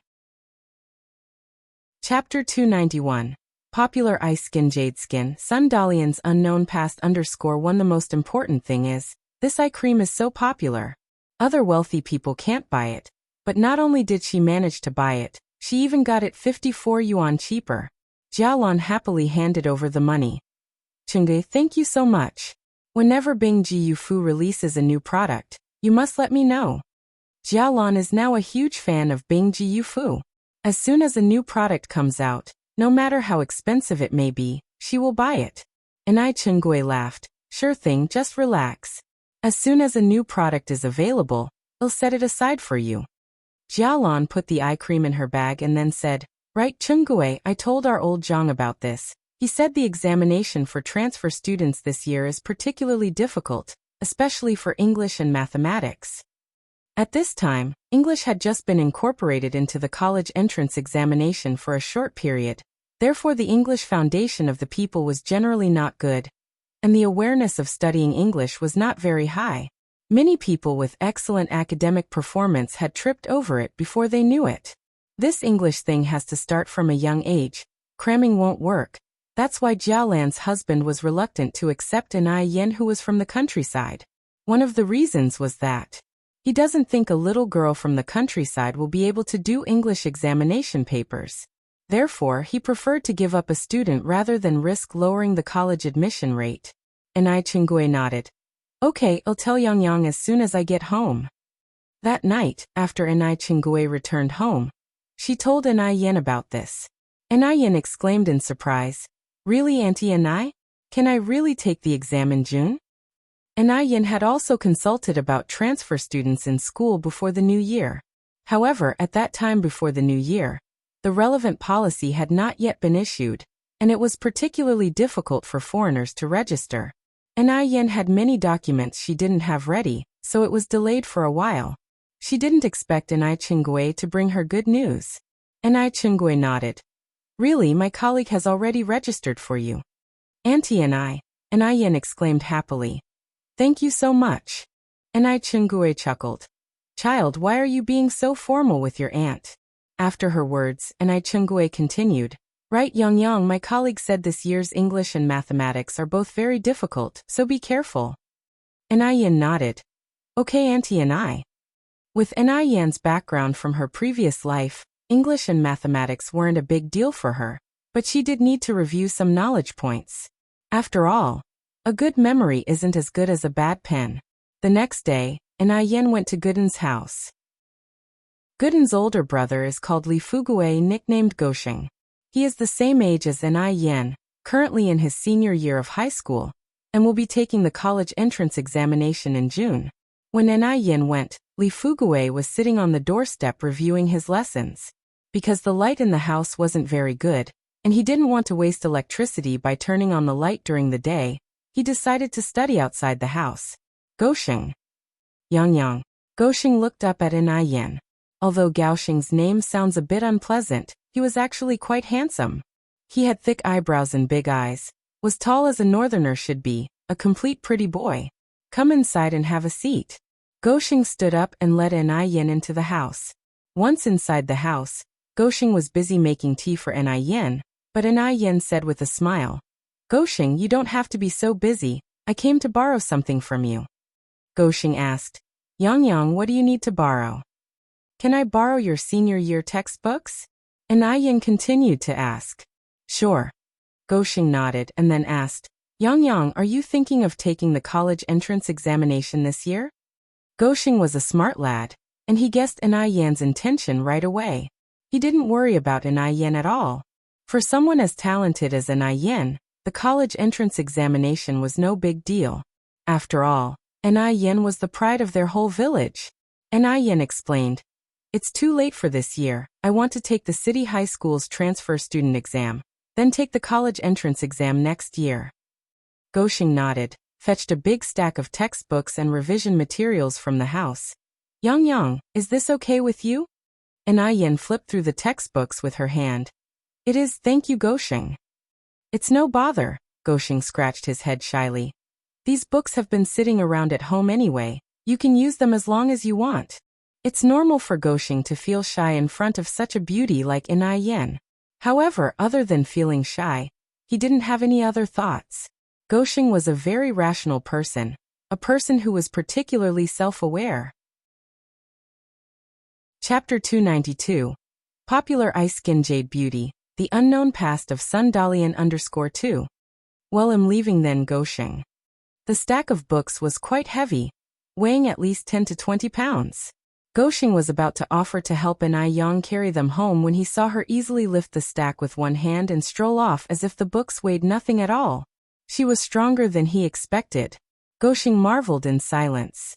After Enai Yang returned home, she began reviewing her lessons even though she had been out of school for quite a while. To her surprise, she didn't have any difficulties doing so. Enai Tsuehua was aware that her daughter was studying, and made sure to lower her voice to not disturb her. Not until the afternoon did Enai Yang come out of her room, stretching lazily. Yang, you must be tired from reading for such a long time. Have some milk tea first, Enai Tsuehua said, bringing her a cup of milk tea. Enai Tsuehua was intelligent. In less than half a year, she had already mastered the art of making milk tea, and even created new flavors. Thanks, Mom. Enai Yang took the milk tea and gulped down more than half of it in one go. After finishing her milk tea, she went to the kitchen to prepare a snack for the workers building the house next door. After some thought, Enai Yang decided to make lard pancakes. In a time when everyone lacked oil and fats in their diet, no one would appreciate any other kind of snack. An hour later, Enai Yang had prepared a basket full of lard pancakes. The lard pancakes were golden on both sides. They were crunchy and oily, winning everyone's approval. After several days of hard work, the basic structure of the house had taken shape, and the walls were already half a meter high. Wang Tiniu, who was munching on a lard pancake, came over with the blueprint. Yang, I still don't quite understand this part of your plan. What is this pipe for? Enai Yang glanced at the blueprint and explained with a smile. This pipe is for drainage. This is the bathroom. Bathroom. The term was new to Wang Tiniu, leaving him a bit confused. Enai Yang paused to let Wang Tiniu finish his pancake before explaining. The bathroom is where you take a bath and use the toilet. In rural areas, the toilet was just a toilet. For baths, people would simply fill a large wooden basin and wash up in their rooms. Wang Tiniu had never heard of bathing in the toilet before. Yang, want it stink? He asked. At this time, rural toilets were basically large pits surrounded by a wooden frame and covered with a cloth curtain for privacy. In winter, It wasn't so bad, but in the summer, it was unbearable. Not only did it smell terribly, but it was also full of flies and maggots. Every time An Yang had to use the facilities, it was a mental struggle for her. Wang Tiniu could not picture how one could possibly bathe there. An Yang explained further. It won't stink. We will install a flushable toilet here. The waste will be flushed away immediately. There will also be a ventilation system, and the bathtub will go over here. After listening to An Yang's detailed explanation, Wang Tiniu nodded, seemingly understanding some of it. Okay, got it. I just need to make sure the drains and pipes are positioned correctly, right? An Yang nodded in response. Yes, that's right. At the Zheng family residence, Zheng Lingling had noticed that Madame Zheng was acting strangely these past few days. More specifically, since the day they returned from the state-run restaurant, she had been out of sorts. She would stare vacantly at one spot, occasionally shedding tears for no apparent reason, and her appetite had waned. All these signs pointed to one fact. The old woman was thinking about her biological daughter again. Each time she thought about this, Zheng Lingling would grit her teeth in frustration. Why? She had taken care of the old hag for so many years, but the hag still couldn't forget the daughter who had been dead for years. Was she planning to adopt that little girl she saw at the state-run restaurant? Or had she heard news about her long-lost daughter? Zheng Lingling scrunched her brows and ordered the butler, Lu, to be called over. Zheng Lingling had been with the Zheng family for many years and knew that the person Madame Zheng trusted most was Butler Lu. Butler Lu would definitely know if something was amiss with Madame Zheng. If she wanted to find out something, she would have to start with Butler Lu. Chapter 293. Popular Ice Skin Jade Skin, Sundalian's Unknown Past _3. Madam, you called for me. Zheng Lingling stood up with a smile. Uncle Lu, you don't need to be so formal with me, please have a seat. Strictly speaking, Butler Lu could be considered someone who watched Zheng Lingling grow up, hence it was appropriate for her to address him as Uncle Lu. However, Butler Lu stood upright. Madam, without rules, things will not stand. It's not right for me to sit. Butler Lu was a very loyal person, but also had a peculiar temper. In his mind, a master was a master, and a servant was a servant. Where was the reason for a servant to sit with his master? Butler Liu's loyalty seemed to be seen differently through Zheng Lingling's eyes. She thought that Butler Lu was deliberately showing his displeasure to her because of his long tenure at the Zheng family, thus the refusal to sit. After all, she was only the adopted daughter of the Zheng family. From the elders to even the most ordinary servants, none of them ever took her seriously. How infuriating! Zheng Lingling suppressed the anger in her heart, deliberately probing. Uncle Lu, the matter my mother asked you to investigate some time ago, how are things going? Butler Lu asked in surprise. The old lady hasn't asked me to investigate anything recently. Zheng Lingling laughed. Uncle Lu, there's no need to hide it from me. We are all family members. I also very much hope to find Tingting. As I watch my mother lose weight day by day, my heart aches too. In this house, I much more than anyone else hope to find Tingting. Please tell me honestly, do you have any news about Tingting? It would be better for me to have some certainty, rather than being blindly anxious.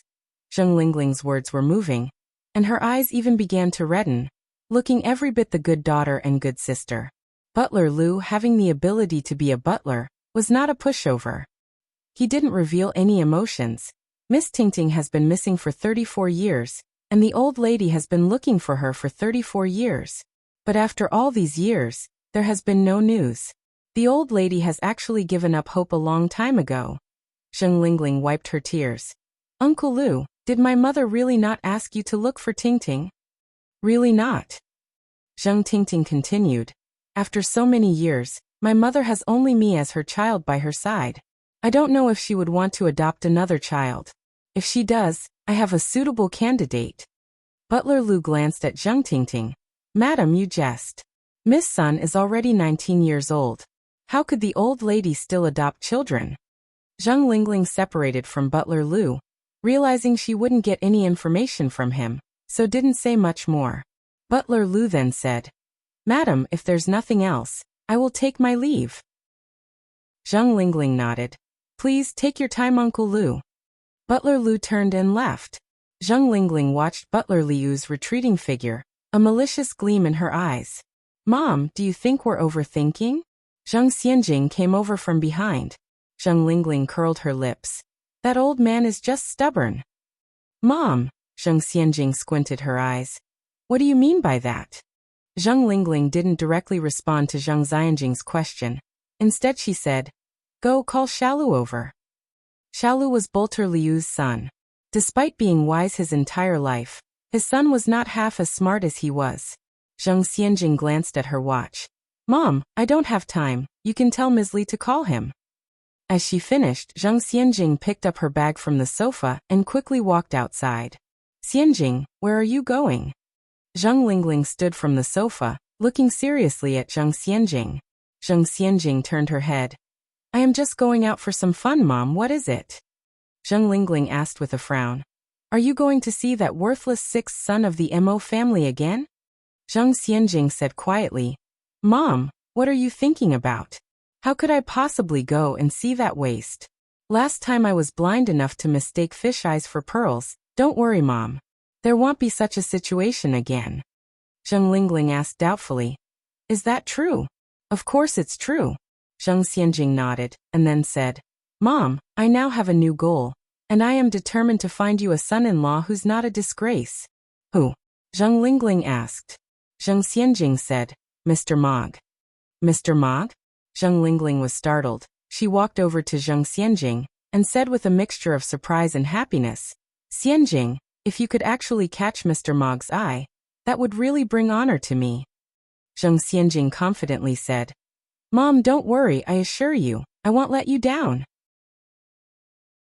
Chapter 294. Popular Ice Skin Jade Skin, Sun Dalian's Unknown Past _4.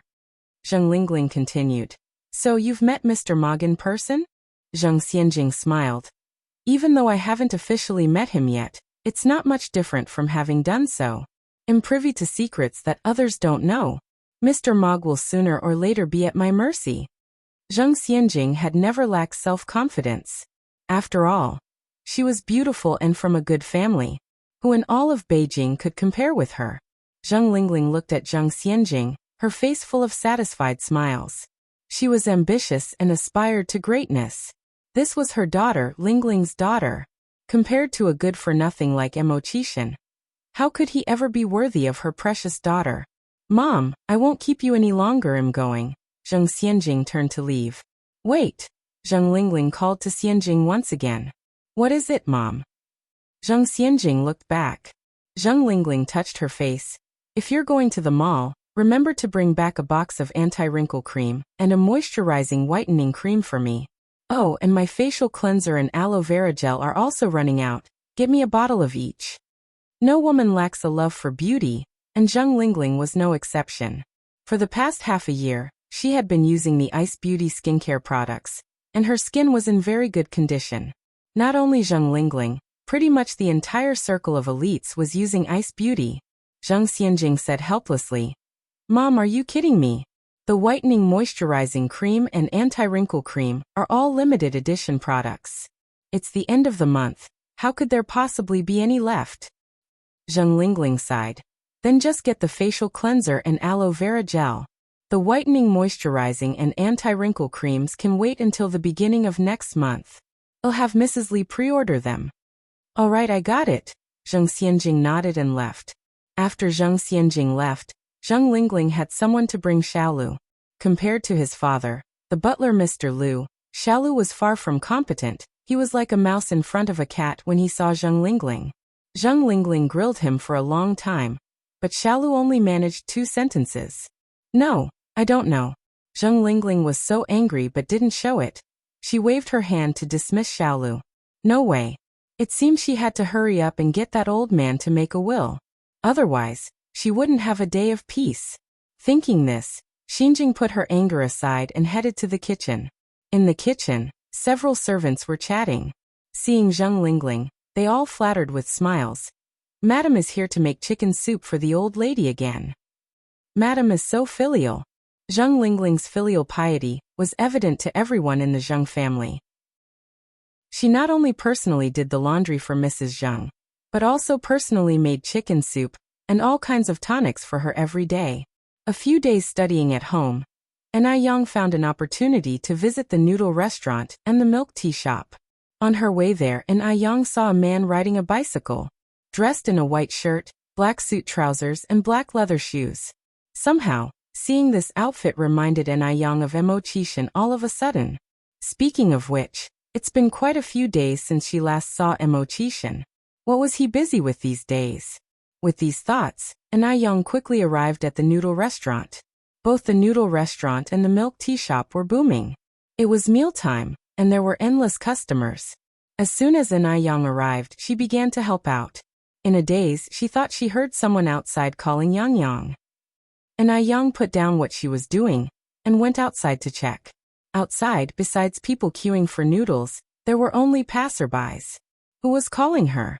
Yang wiped her hands on her apron and turned to head back inside the noodle restaurant. During the lunch break, Yang went to the mall.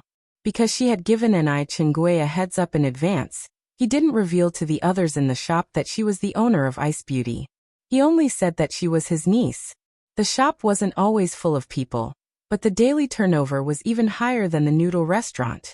Because the skincare products were expensive, each person who came in would spend about 100 yuan. Thus, only 30 to 40 customers per day would be enough to bring in a considerable turnover. "Aunt, these milk teas are for you to drink." Yang handed the bag of milk teas she was carrying to Chingui. Chingui accepted with a smile. "Yang, you're too kind." Besides Chingui, there were 3 other young girls in the shop. They were called Wu Jing, Zhou Xingxing, and Tao Wan respectively. Chapter 295. Popular Ice Skin Jade Skin, Sun Dalian's Unknown Past _5. Chingui was very selective. These 3 girls were all remarkably good-looking. The skincare industry is not like other industries. If the salesperson was not attractive, the sales of the skincare products would drop. So all the salespeople in the beauty industry were exceptional looking. Additionally, Yang had quietly observed that the service attitude of these 2 girls was quite good. Compared to other sales guides in the mall, they were much better. However, this might have something to do with Yang's management plan, because it was clearly stated in the contract that they would receive a cent commission for every bottle of skincare products sold. Who doesn't like money? Chingui distributed the milk tea to the 3 girls. "This is the milk tea that Yang bought for you." The 3 girls thanked her in unison. "Thank you, Yang." "Ah, I know this milk tea place. This is their upgraded version. It has grass jelly and tapioca pearls. It costs 50 cents a cup. Normally, there's a long queue to buy it. It tastes so good. I will buy it after work." While they were drinking the milk tea, Yang looked around in the shop. Yang was attractive. Even if she was behind a glass door, she still attracted many customers. Yang was very professional in recommending skincare products, and in no time, she had made 800 yuan in sales. The 3 girls were stunned. "This is amazing." Although the skincare shop was profitable, Yang was still not satisfied because she couldn't always sell the same skincare products. If she remained stagnant, she would be eliminated by the market. Even though she had decided to develop rose water, before rose water, Yang wanted to research a new product. What should she research? She already had facial cleansers, aloe vera gel, and various creams. Right. She could research face masks. Currently, there were no face masks in the market. In Yang's memory, face masks were introduced to China by the Divine Water brand in 1993, and it was loved by all. The Divine Water brand was from our country. How could our country monopolize all the good things? As far as Yang knew, the material for the first-generation mask was non-woven fabric. There was no production of non-woven fabric in Beijing. The only place that could produce non-woven fabric for beauty products was Guangguan. Guangguan was hailed as a beauty paradise in later generations. It was the first stop for many foreign skincare brands when they entered China. As long as there were designs, one could find manufacturers in Guangguan that could produce non-woven fabric face masks. As Yang was thinking and wandering around in the shop, she already had a detailed plan. After staying in the shop for a while, she said goodbye to Enai Chingui. The moment Enai Yang left, the three girls gathered around Enai Chingui exclaiming, "Sister Chingui, your niece is so beautiful. She looks even better than the movie stars on TV." There wasn't a trace of flattery in the eyes of the three girls. They genuinely thought Enai Yang was beautiful. Hearing others compliment that Enai Yang was beautiful, Enai Chingui was also very happy. She said with a smile, "Of course, could my niece be anything but beautiful?" Wu Jing's eyes wandered for a moment. Then she said, "Sister Chingui, does Yang Yang have a boyfriend yet?" "No." Enai Chingui shook her head. Wu Jing continued, "Sister Chingui, my aunt's son is 21 this year. Although he is not as good looking as Yang Yang, he is a public servant. Could you help Yang Yang by mentioning him?" Being a public servant was a big deal in this era. Who knows how many girls would fight to marry one? No. Enai Chingui shook her head repeatedly. Yang Yang is going to college. When would she have time for a relationship? With that said, Wu Jing had to give up this idea. It wouldn't matter if Enai Yang didn't go to university, but if she did, being as beautiful as she was, she could marry any kind of man she wanted in the future. Just as Enai Yang left Crystal Radiance on the first floor, she could hear a strange female voice behind her. "Enai Yang?" Enai Yang turned around and saw a young girl carrying big and small bags. Who was this? Enai Yang was stunned for a moment, then she realized, wasn't this her cousin Lu Xiangxiang? "Enai Yang, long time no see." Lu Xiangxiang stood in front of Enai Yang in a haughty manner. Her eyes were full of endless mockery and disdain. Enai Yang responded in a neutral tone. "Do you need something?" Lu Xiangxiang said. "Enai Yang, let me tell you, I am not the former Lu Xiangxiang anymore. I am now Gu Xiangxiang. Take a look at this, and this. This is the whitening moisturizer from Crystal Radiance. This is anti-wrinkle cream. Money can't buy these. I specially had the maid in our house to reserve these for me. Enai Yang, we are no longer in the same world. I am the majestic young mistress of the Gu family, and you? What about you? You are merely a lowly individual business owner. What can you compete with me with?" Chapter 296, Popular Ice Skin Jade Skin, Sun Dalian's Unknown Past _6. When she got to her last words, Lu Xiangxiang felt incredible exhilaration. She could finally trample all over this country bumpkin who came from the rural areas. Lu Xiangxiang, having been a common worker's daughter for over a decade, had finally turned her life around and became a lady of wealth, and of course, she wanted to show it off. "Your mom remarried?" Enai Yang raised her eyebrows slightly. For someone like Lu Wan who was money-obsessed, it wasn't surprising that she chose to remarry.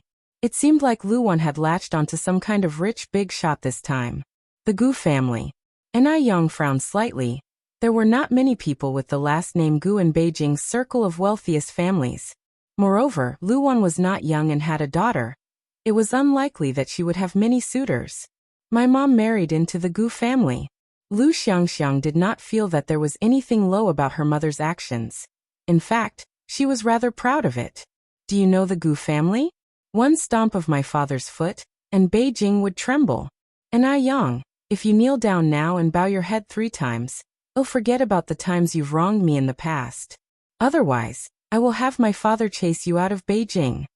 "Your stepdad is Gu Yaozu?" Enai Yang continued.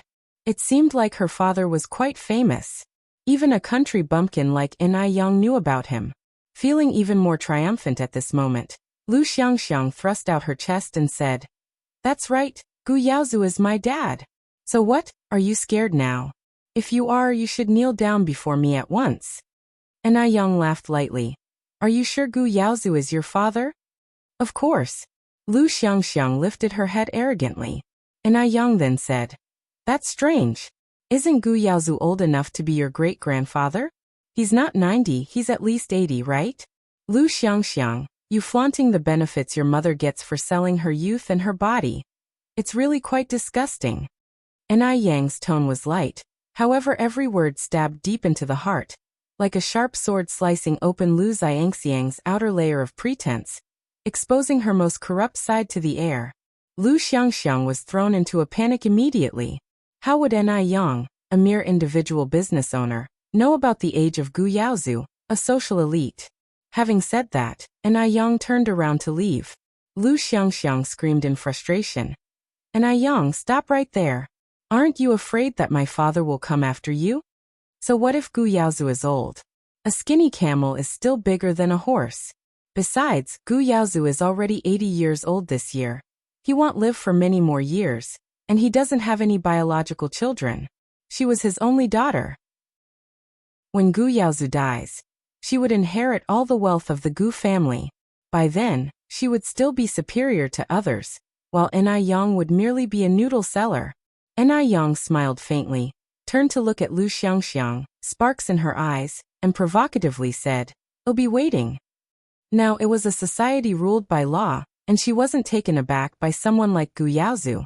Moreover, whether Gu Yaozu would stand up for his stepdaughter Lu Xiangxiang was still an uncertainty. In her past life, Yang had had business dealings with Gu Yaozu. She knew him too well. In her previous life, Gu Yaozu had married a young and beautiful wife who was 45 years younger than him. The young wife had stayed with Gu Yaozu for 18 long years. Just as she was about to inherit his wealth after his death, she didn't get a single cent. Because Gu Yaozu had written a will long ago, donating all his assets to impoverished mountain areas. So, the young wife had wasted 18 years with him, and ended up with nothing in the end. As it could be seen, Gu Yaozu was even more ruthless than a wolf. But at that time, Yang had never imagined that Gu Yaozu's young wife would be Lu Wan. Lu Wan really pushed it to the extreme. She actually married Gu Yaozu, a man whose face was covered with age spots, for money. As Yang walked, she kicked the small pebbles on the lane, a faint smile playing on her lips, her dimples showing slightly, like trying to suck you in, charming and dazzling. What Yang didn't know was that Mo Baichuan had also walked out from the mall behind her. He had seen everything that just happened. He had originally thought that Yang would surely be at a disadvantage when facing the overbearing Lu Xiangxiang, but unexpectedly, in the end, Yang was even more imposing. This was not the demeanor that a common country girl should have. Chapter 297. Popular Ice Skin Jade Skin. Sun Dalian's unknown past _7. His gaze was unconsciously drawn to Yang. This feeling was very strange. He didn't know what kind of person Yang was. She seemed a bit different from what he had imagined. Mo Baichuan squinted. Only when he could no longer see Yang's figure did he finally leave. The mantis stalks the cicada, unaware of the oriole behind. At this moment, Li Xianxian emerged from behind Mo Baichuan, her face filled with a gloomy expression, her eyes filled with malice, as if she were poisoned. Mo Baichuan's attention was ultimately drawn away by Yang. No, she absolutely couldn't let anyone steal her stuff. Mo Baichuan could only belong to her. It seems she could no longer simply sit idly by. Li Xianxian clenched her fists. If you looked closely, you could see her entire body was trembling. Yang went straight to the detective agency. "Miss you're here." Xiaozhou greeted Yang with a smile. "Please have a seat." Yang leaned over to sit down on the bench. "Mr. Xiaozhou, the matter I asked you to check last time. Is there any progress?" "It's been clarified," Xiaozhou continued. "Sun Dalian gave birth to a child when she was 16 with a local scoundrel. The following year, before the child had even turned 1, she ran off with her mother, and there was no news of her thereafter. According to the villagers, Sun Dalian seems to have died in a car accident." After the investigation, this was the only shocking thing about Sun Dalian's past, so Xiaozhou of course brought up the most important part. "Is the information reliable?" Yang's eyes lit up. So this was why Li Xianxian had changed her name, and was so afraid of her past being known. It was because of this. An unwed mother. Yet she still wanted to marry into the Mo family. TSK. Her ambition was truly not small. "Of course it's reliable." Xiaozhou handed Yang the file bag in his hands. "Here are the details of the male's family residence, and some other information." Yang opened the bag and read through the documents at a glance. After reading, Yang lifted her gaze to ask, "Is that child still alive?" "He's still alive," Xiaozhou replied. "The child is now 5 years old, and is being raised by the father, but their life is very tough, barely surviving by deceit." Yang nodded. Alright, I understand. Thank you, Mr. Xiaozhou. You're welcome, Xiaozhou smiled. It's all part of our job. After leaving the detective agency, Anai Yang went to the vegetable market to buy groceries. Having such significant news, she of course needed to celebrate properly. When Anai Yang returned after shopping, she immediately sensed that something was amiss. Someone was following her. Moreover, there was more than one. Anai Yang slightly raised her eyebrow, maintained her pace, and turned into a dead-end alley ahead. Just then, a dark figure rushed towards Anai Yang's back, while another person tried to bag her head with a sack. Anai Yang's ear twitched, and in a flash she lifted her right leg. A perfect backspin kick followed. With a thud, the man with the sack was kicked to the ground. The other man, seeing this, was scared and immediately turned to flee. My God, that's so terrifying. Was this really the action of an 18-year-old girl? The fleeing man wet himself in fear as he ran, filling the air with a disgusting urine odor. Anai Yang frowned slightly, deciding not to chase after him, and kicked the man on the ground. What's your name? Who sent you? Please spare my life, sister. I'll tell you everything. Chapter 298. A very important person. _1 The man was scared out of his wits. He never imagined that a young girl could knock him down with a single kick. My name is Sun Shiwu. An old woman sent me. She's veiled, so I don't know her identity, but we agreed to meet in a small alley on the northwest side after I finish my task this late afternoon. Scared out of his wits, Sun Shiwu confessed all his past involvements. Sun Shiwu? Anai Yang raised her eyebrows slightly. A hint of cunning flashed in her eyes.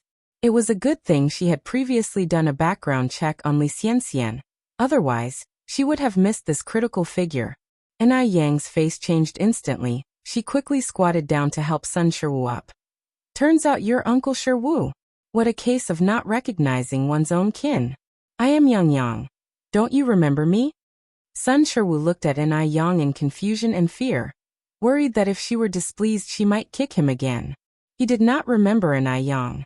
He was very sure that he had never seen Anai Yang before, because Anai Yang was too beautiful, and if he had met this attractive girl, he would definitely remember. However, he had absolutely no impression of Anai Yang. Seeing Sun Shiwu's reaction, Anai Yang continued. Uncle Shiwu, I used to play with Dalian all the time. Do you remember me? I was the Yang Yang who always had a runny nose. Which village doesn't have a few little girls who love having runny noses? To convince Sun Shiwu, Anai Yang was willing to damage her own image. After hearing this, Sun Shiwu seemed to recall something. There were a few little girls in the village who loved to follow Sun Dalian around. 2 of them always had runny noses. Could Anai Yang be one of those 2? Women sure do change a lot when they grow up. He never expected that snot-nosed girl to become so pretty. Sun Shiwu was secretly astonished. Anai Yang continued. Uncle Shiwu, do you remember now? Sun Shiwu nodded his head. I seem to have some impression. Anai Yang laughed. Uncle Shiwu, it's good that you remembered. When did you come to Beijing? How are Aunt Ashu and Dalian now? Upon mention of Li Shu and Sun Dalian, a strong resentment appeared on Sun Shiwu's face. His face distorted instantly, as if he wished he could kill the mother and daughter right away. Those shameless bitches are already dead. Nobody should mention those bitches in front of me ever again. As soon as he finished speaking, Sun Shiwu realized his mistake and immediately apologized to Anai Yang. I'm sorry, Yang Yang. I wasn't yelling at you. I was yelling at those 2 bitches. Anai Yang's kick just now had left a deep impression in Sun Shiwu's heart. Even though Anai Yang was always smiling and kindly calling him Uncle Shiwu, Sun Shiwu was still very scared. The fear was uncontrollable. It's fine, it's fine. Anai Yang continued. Uncle Shiwu, what exactly is going on? Aunt Ashu and Dalian are really that flirtatious bitch. Sun Shiwu spat on the ground. She ran off with that little harpy. No man could endure the betrayal of his own woman. In the countryside, having your wife and child run away was humiliating, and therefore, Sun Shiwu was forced to make his way to Beijing by begging. It's obvious how much Sun Shiwu hated the mother and daughter pair, Li Shu and Li Xianxian. Anai Yang hid a smile and began comforting him. Uncle Shiwu, don't be angry. Perhaps there has been some misunderstanding? Aunt Ashu and Dalian are such good people. They couldn't possibly do such a thing. And Yang's words were like pouring oil on a fire, completely igniting Sun Shiwa's anger. How could it be a misunderstanding when two people are gone? Those shameless bitches. They've completely lost face for our Sun family. When I find them, I will skin them alive. And Yang continued. Uncle Sherwu, you must be hungry, right? How about we find a place to eat and chat? Eat. Sun Sherwu hadn't had a proper meal for many days, otherwise, he wouldn't have resorted to such desperate measures. But hearing that Yang wanted to treat him to a meal, Sun Sherwu was still wary. He had treated Yang so badly. Would she still be kind enough to invite him for a meal? Could it be a trap? Even though Sun Sherwu wasn't sharp, he also wasn't a fool. Chapter 299. A very important person. _2. Yang seemed to discern Sun Shiwa's wariness, and continued. Uncle 15, it's kismet that we fellow townsfolk bumped into each other in such a large city like Beijing. You're my elder, so it's only right that I treat you to a meal. I know of a restaurant with amazing braised pork ahead. The chicken soup there is also good, and so is the lamb noodle stew. Sun Shiwa's eyes were practically gleaming, and he kept swallowing hard. Meat. He hadn't had meat for nearly half a year now. No matter what. As long as he could devour some meat, even dying wouldn't matter. Even in death, had be a spirit satiated by meat. Sun Sherwu squared his courage and continued walking with Yang. Yang took Sun Sherwu to a small restaurant, and together, they ordered a full 10 dishes, all of them hearty meat dishes. Even before the food was served, Sun Sherwu was drooling. So much food, can we finish it all? Yang just smiled. This place is delicious, we'll definitely finish everything. Before long, all the dishes were served. Yang continued, Uncle 15, dig in. You don't have to stand on ceremony with me. At her words, Sun Sherwu didn't even bother reaching for the chopsticks. He just grabbed a chunk of fatty meat with his hand and began wolfing it down. Delicious. So incredibly delicious. Sun Sherwu was so touched, he almost shed tears. After half a year, he was finally eating meat. He had suffered a lot for sure. Yang sat across Sun Sherwu and spoke. Boss, a bottle of baijiu, please. The boss was quick to serve a bottle of erguo liquor. Yang personally served Sun Sherwu a cup. Uncle 5, eat slowly, let's have a drink first. Sun Sherwu mumbled his thanks and then downed the entire drink. Great liquor. Really great liquor. Yang, I won't lie to you. Ever since that damned woman ran off with that little bastard, I haven't had a drink. Sun Sherwu felt like he was dreaming. Not only did he have meat, but now he was drinking as well. Yang said, Uncle 15, drink slowly. Don't rush, all this liquor is yours. After devouring all 10 meat dishes, Sun Sherwu was left satisfactorily burping. It was amazing. The food was absolutely amazing. Yang, thank you so much. Sun Sherwu gratefully looked at Yang. I've never been as satisfied as I am today in my entire life. Yang laughed. Uncle 15, you don't have to be so polite. After all, Sister Dalian and I grew up together. You're her father, so that makes you my elder. Thanking me would be too formal. Even an outsider like Yang knew how to respect elders. What about his own daughter? She ran off with that flighty woman. The little wretch. If he knew where that wretch and the old hag were, he would make sure they wouldn't have it easy. Thinking about it made Sun Sherwu increasingly agitated. Knowing when to stop, Yang didn't say anything more. She turned to look at the restaurant boss. Boss, bring 2 bowls of braised pork and 2 grilled chickens, please. Sun Sherwu immediately said, Yang, there is no need to order anymore. Uncle is already full. Yang smiled faintly. Uncle, this is for you to take home and eat. Sun Sherwu, feeling a lump in his throat, didn't know what to say. Yang was such a good girl. How did he end up raising an ungrateful daughter? The restaurant's boss soon brought the packed braised pork and grilled chicken. Sun Sherwu took it with heartfelt gratitude towards Yang. Yang smiled and dismissed his thanks. Uncle 15, where do you live? I'll visit you sometime. Sun Sherwu didn't hesitate. I live at number 18 in the alley behind the street. The residents of 18th alleyway were all people struggling to get by. It was clear Sun Sherwoo wasn't lying. And Young nodded. All right, I will surely visit when I have time. Leaving the restaurant, Young took Sun Sherwoo to a roadside stall and bought him 2 sets of new clothes. When he got home, Sun Sherwoo found 50 yuan in the pocket of the clothes. 50 yuan. Not only had Young treated him to a meal and bought him clothes, but she had also given him money. She was several times better than his own daughter. Thinking of Sun Dalian and Li Shu, Sun Shiwa's eyes filled with a vengeful glare. Wait and see, you wretches. One day, he will ensure their painful demise. As night slowly deepened, Sun Chuanxiang anxiously waited in the courtyard. She had no idea if those 2 had succeeded yet. They should have been successful, right? After all, Young was just a young girl, and the 2 she had sent were robust men. Chapter 300. A very important person. _3. With that in mind, Sun Chuanxiang felt considerably relieved. She turned around and headed back to her room. After putting on a mask and a hat, she walked out. She had already coordinated with those 2 individuals. Once the job was done, they would meet in the dead-end alley in front of number 18, on the back street. When Sun Chuanxiang arrived at the dead-end alley, no one was there. Just then, everything went black before her eyes as she was hooded with a sack. Then came a flurry of punches and kicks raining down on her. Sun Chuanxiang rolled on the ground in pain.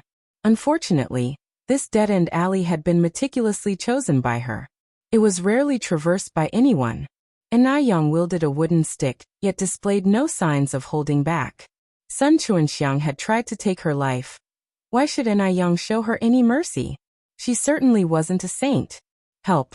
Help! Someone help me! Sun Chuanxiang, unable to see anything, cried out in desperation. Above every head, there watches a god. Sun Chuanxiang, this is your retribution. Yang's red lips barely moved. From them came a resonant masculine voice. It echoed faintly in the alley, resembling the voice of a bodhisattva from a TV show. People were somewhat superstitious those days. Upon hearing these words, Sun Chuanxiang got so frightened she wet herself. Spare my life, bodhisattva. Spare my life. I will burn incense for you once I go back. I swear I'll never do bad things again. Let me mend my ways. Please give me another chance. Sun Chuanxiang managed to struggle up and started kowtowing on the ground. Each kowtow resulted in the sack being smeared with more blood. I'll let you off today. Young tossed the wooden stick on Sun Chunxiang's body and walked away. Her footfalls were light, so light that they were practically silent. How could anyone walk without making a sound? This only served to reinforce Sun Chunxiang's belief that the individual was a bodhisattva. Too terrified to move, Sun Chuanxiang knelt on the ground. It was terrifying. Truly terrifying. She vowed never to do anything wrong again. Sun Chuanxiang, tears of pain streaming down her face, dragged her battered body and limped away. As she emerged from the alley, Sun Chuanxiang saw a person she did not expect. Young. It was March, and she was wearing a beige cheongsam with a dark blue coat draped over. Her hair was half tied up with a blue hairpin matching the coat. She exuded a radiant aura of beauty, like a figure stepping right out of a painting in the dusk. Having just done something wrong, Sun Chuanxiang did not dare to spare Young a glance. With a benevolent smile, Young approached and took the initiative to say hello. Aunt Sunday. Pale-faced with fright, Sun Chuanxiang collapsed to the ground sobbing, I'm sorry, Young. I was wrong. I shouldn't have been led astray and engaged those 2 to hurt you. Can you forgive me? Young gently helped her up. Aunt Sun, what happened? Somebody wanted to hurt me? I don't understand what you're talking about. Right. Young still didn't know about it. Hastily, Sun Chuanxiang covered her mouth. Nothing. Nothing. I didn't say anything. And with that she scampered off, a picture of embarrassment. Watching her retreating figure, Yang's lips curled slightly into a faint smile. Innocent and harmless, nobody could connect her to the violent girl swinging a wooden stick 10 minutes prior. Due to the enormous shock she had experienced, Sun Chuanxiang fell seriously ill that night. Young, on the other hand, made a hearty meal. Delicious dishes such as steamed mandarin fish, tender ginger stir-fry, anti-aging yam lamb, and many others. Of course, Not forgetting the breast-enhancing sweet rice balls. Breast enhancement was a long-term project, and it couldn't be relaxed at all times. The three of them cleaned up the entire spread without leaving a crumb. While some found joy, some found sorrow. Ai Yang had a satisfying meal and a comfortable hot bath, but Zhang Xianjing didn't fare as well. She was thinly dressed, standing in the freezing wind outside the racecourse, shivering from the cold. She was waiting for someone. She was waiting for Mr. Mog. There were rumors that Mr. Mog would definitely leave the racecourse tonight. Zhang Xianjing wanted to have a coincidental meeting with Mr. Mog, while she also wanted to confirm if Mo Baichuan was indeed Mr. Mog. Just then, a tall and upright figure gradually walked out of the racecourse. Chapter 301. A very important person. _4. He was dressed in a black trench coat, a subtly glowing cigarette dangling from the corner of his mouth. His chiseled features concealed in the darkness of the night were somewhat elusive, but his entire being radiated a sense of mystery and elegance. It was Mr. Mog. It was him. Emotions surged in Zhang Xianjing. Quickly, she brushed her wind-blown hair hastily. But in the next second, her smile froze on her lips. Wasn't that Mo Qishan? Could it be possible that Mo Qishan was actually Mr. Mog? If Mo Qishan was indeed Mr. Mog, then how could she explain what happened last time? Before Zhang Xianjing could react further, two more figures slowly emerged from the darkness. That was Mo Baichuan. Relief washed over Zhang Xianjing. She had known all along that a useless man like Mo Qishan couldn't possibly be Mr. Mog. The real Mr. Mog must be Mo Baichuan. Ignoring Li Xianxian, Zhang Xianjing walked directly up to Mo Baichuan. Brother Baichuan. Xianjing, why are you still here this late? Mo Baichuan frowned slightly.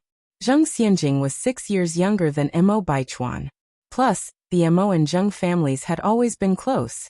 Hence, she and Baichuan had practically grown up together, and shared a sentimental bond. Mo Baichuan had always treated Zhang Xianjing like a younger sister. Zhang Xianjing continued. Our car broke down, and the driver has gone to get it repaired. Could you give me a ride home, Brother Baichuan? As she finished her sentence, she gently pulled Baichuan's sleeve, looking like a helpless kitten. With her decent looks, this gesture only heightened her appeal. Li Xianxian, standing next to Mo Baichuan, was left grinding her teeth in irritation. She was a woman. Couldn't she see what Zhang Xianjing was trying to do? How shameless. She, the legitimate girlfriend, was standing right next to Mo Baichuan. Yet this little wench Zhang Xianjing had the audacity to flirt with him. Had Zhang Xianjing stopped considering her the official girlfriend at all? Let's go. I'll take you home. Mo Baichuan cast a glance at Zhang Xianjing. Thank you, Brother Baichuan. Zhang Xianjing sidestepped Li Xianxian, reaching out to hold on to Baichuan's arm directly. Zhang Xianjing had no fear of Li Xianxian. Li Xianxian was just an unwanted orphan, not worth Zhang Xianjing's consideration at all. When it was time to board the car, Li Xianxian made the first move, opening the front passenger seat and hopping in, leaving the back seat to Zhang Xianjing. Once her seatbelt was fastened, Li Xianxian turned to Mo Baichuan, demonstrating her understanding. Baichuan, a guest is a guest. Why don't we drop Xianjing off at home first? Mo Baichuan nodded in agreement. What a considerate guest. Zhang Xianjing looked at the back of Li Xianxian's head, narrowing her eyes slightly. It turned out she had underestimated Li Xianxian. This woman was much more cunning than she had imagined.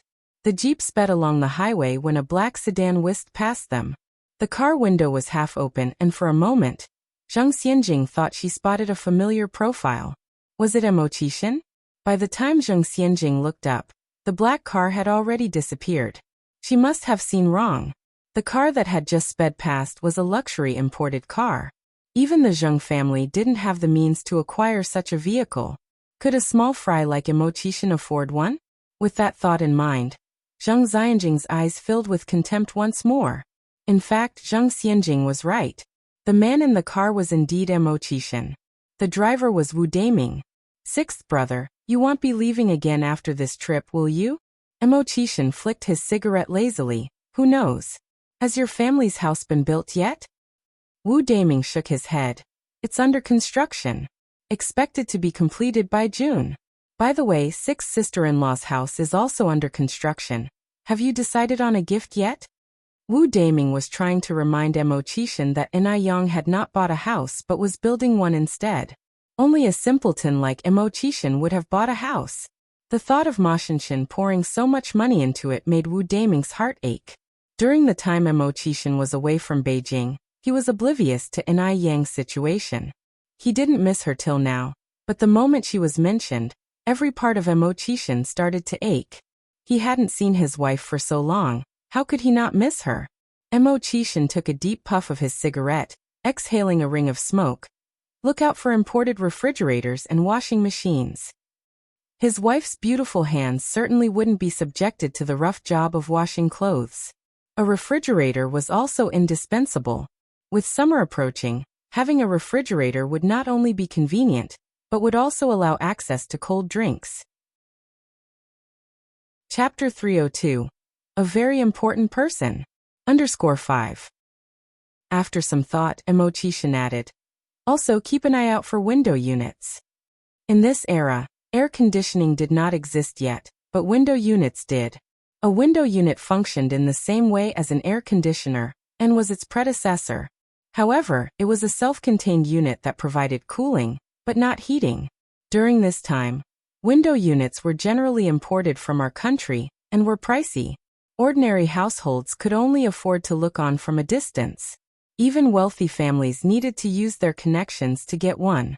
However, Mo Qishan could easily obtain as many of these units as he wanted by simply asking for them.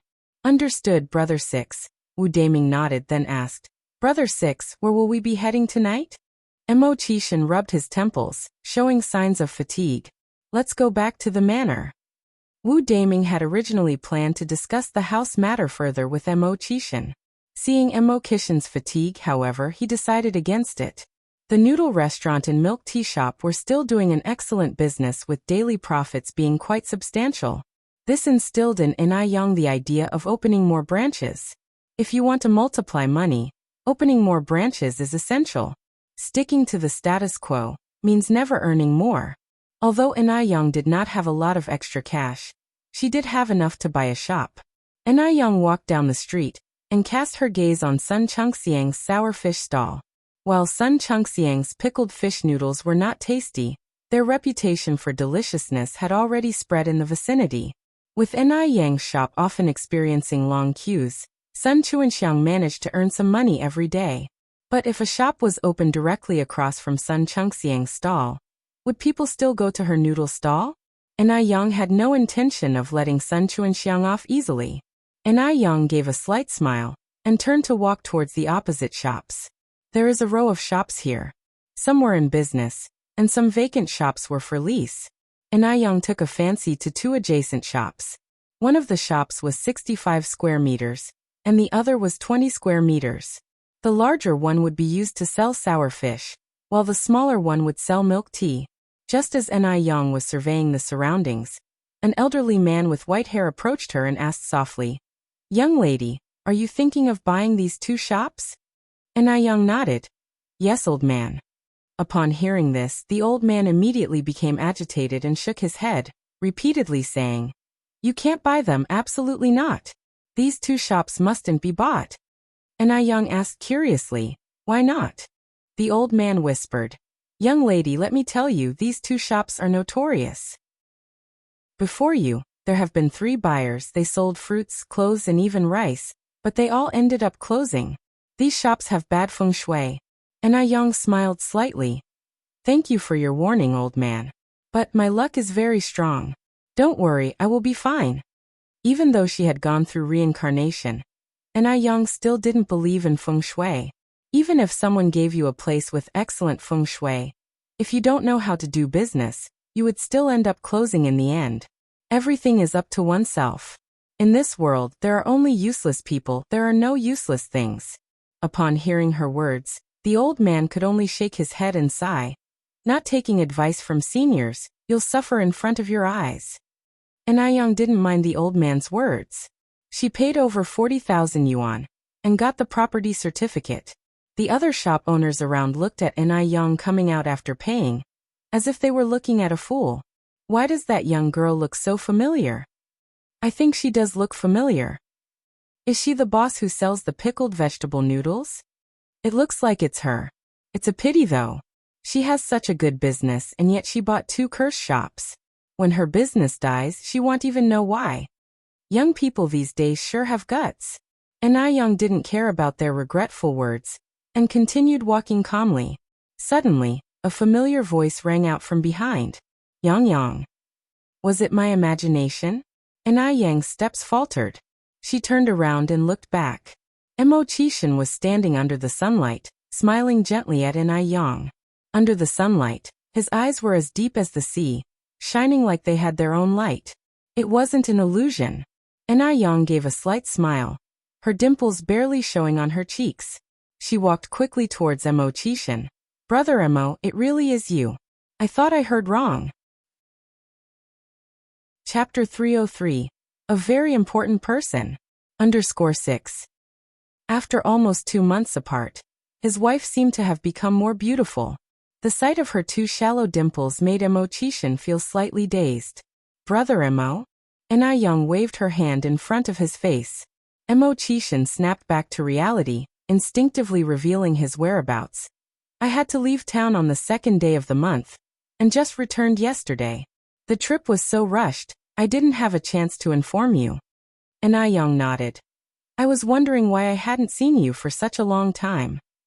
The 2 walked and talked, and in no time they arrived at the noodle restaurant. It was break time, so there were no clients lining up outside the noodle restaurant. Young asked, Brother Mo, have you eaten? Shall I cook noodles for you? Sure. Mo Qishan nodded. Thank you, Yang. Even with a full stomach, he still felt hungry for his wife's freshly cooked noodles. In just a little while, Yang brought out the noodles. Mo Qishan stood up to take the noodles, and in no time, he finished a large bowl of noodles. Seeing him eat so quickly, Yang stood up and said, Brother Mo, I'll cook another bowl for you. He must have been ravenous, otherwise he wouldn't have eaten so quickly. In truth, Mo Qishan was overly stuffed. Only God knew that he had just eaten a steak. He'd rather endure short-term pain, hence why he ate so quickly. Hearing this, Mo Qishan immediately stood up and grabbed Yang's hand. Yang am full. Their hands touching sent a jolt through them. Mo Qishan quickly pulled back. Yang am really full. Seeing Yang's relaxed demeanor, he too relaxed significantly. Yang, when have I ever been reserved with you? By the way, my mother is hosting a tea party at home tomorrow. Would you like to join us? Xiaodai misses you a lot. Xiaodai truly missed her. He too missed her. Mo Qishan had never felt so weak. His beloved was right in front of him, yet he dared not confess his feelings. He was already 28 years old, and Yang was only 18. He feared scaring Yang. What scared him even more was the thought that he might not be deserving of Yang. If he ended up frightening Yang, they wouldn't even be able to maintain their friendship. At least right now, even if nothing else, they could still be friends. Yang happily said, sure. She should be able to see Li Xianxian, who was essentially the approved granddaughter-in-law, at the Mo family's tea party. Anytime Li Xianxian was unhappy, she was happy. With that thought, Yang unconsciously curled her lips into a smile. Yang. Mo Qishan couldn't help blurting out. At this moment, thousands of voices in his heart were clamoring. Confess. Confess. If you can't even say I like you, are you even a man? Yang lifted her eyes to look at Mo Qishan, her exquisite peach blossom eyes crystal clear. Seeing those crystal clear eyes, the confession Mo Qishan intended died on his lips. He said instead, Yang, I'll pick you up tomorrow morning, okay? Yang said. I'll wait for you at home. Mo Qishan maintained his calm demeanor after he spoke, however, he was already feeling utterly defeated inside.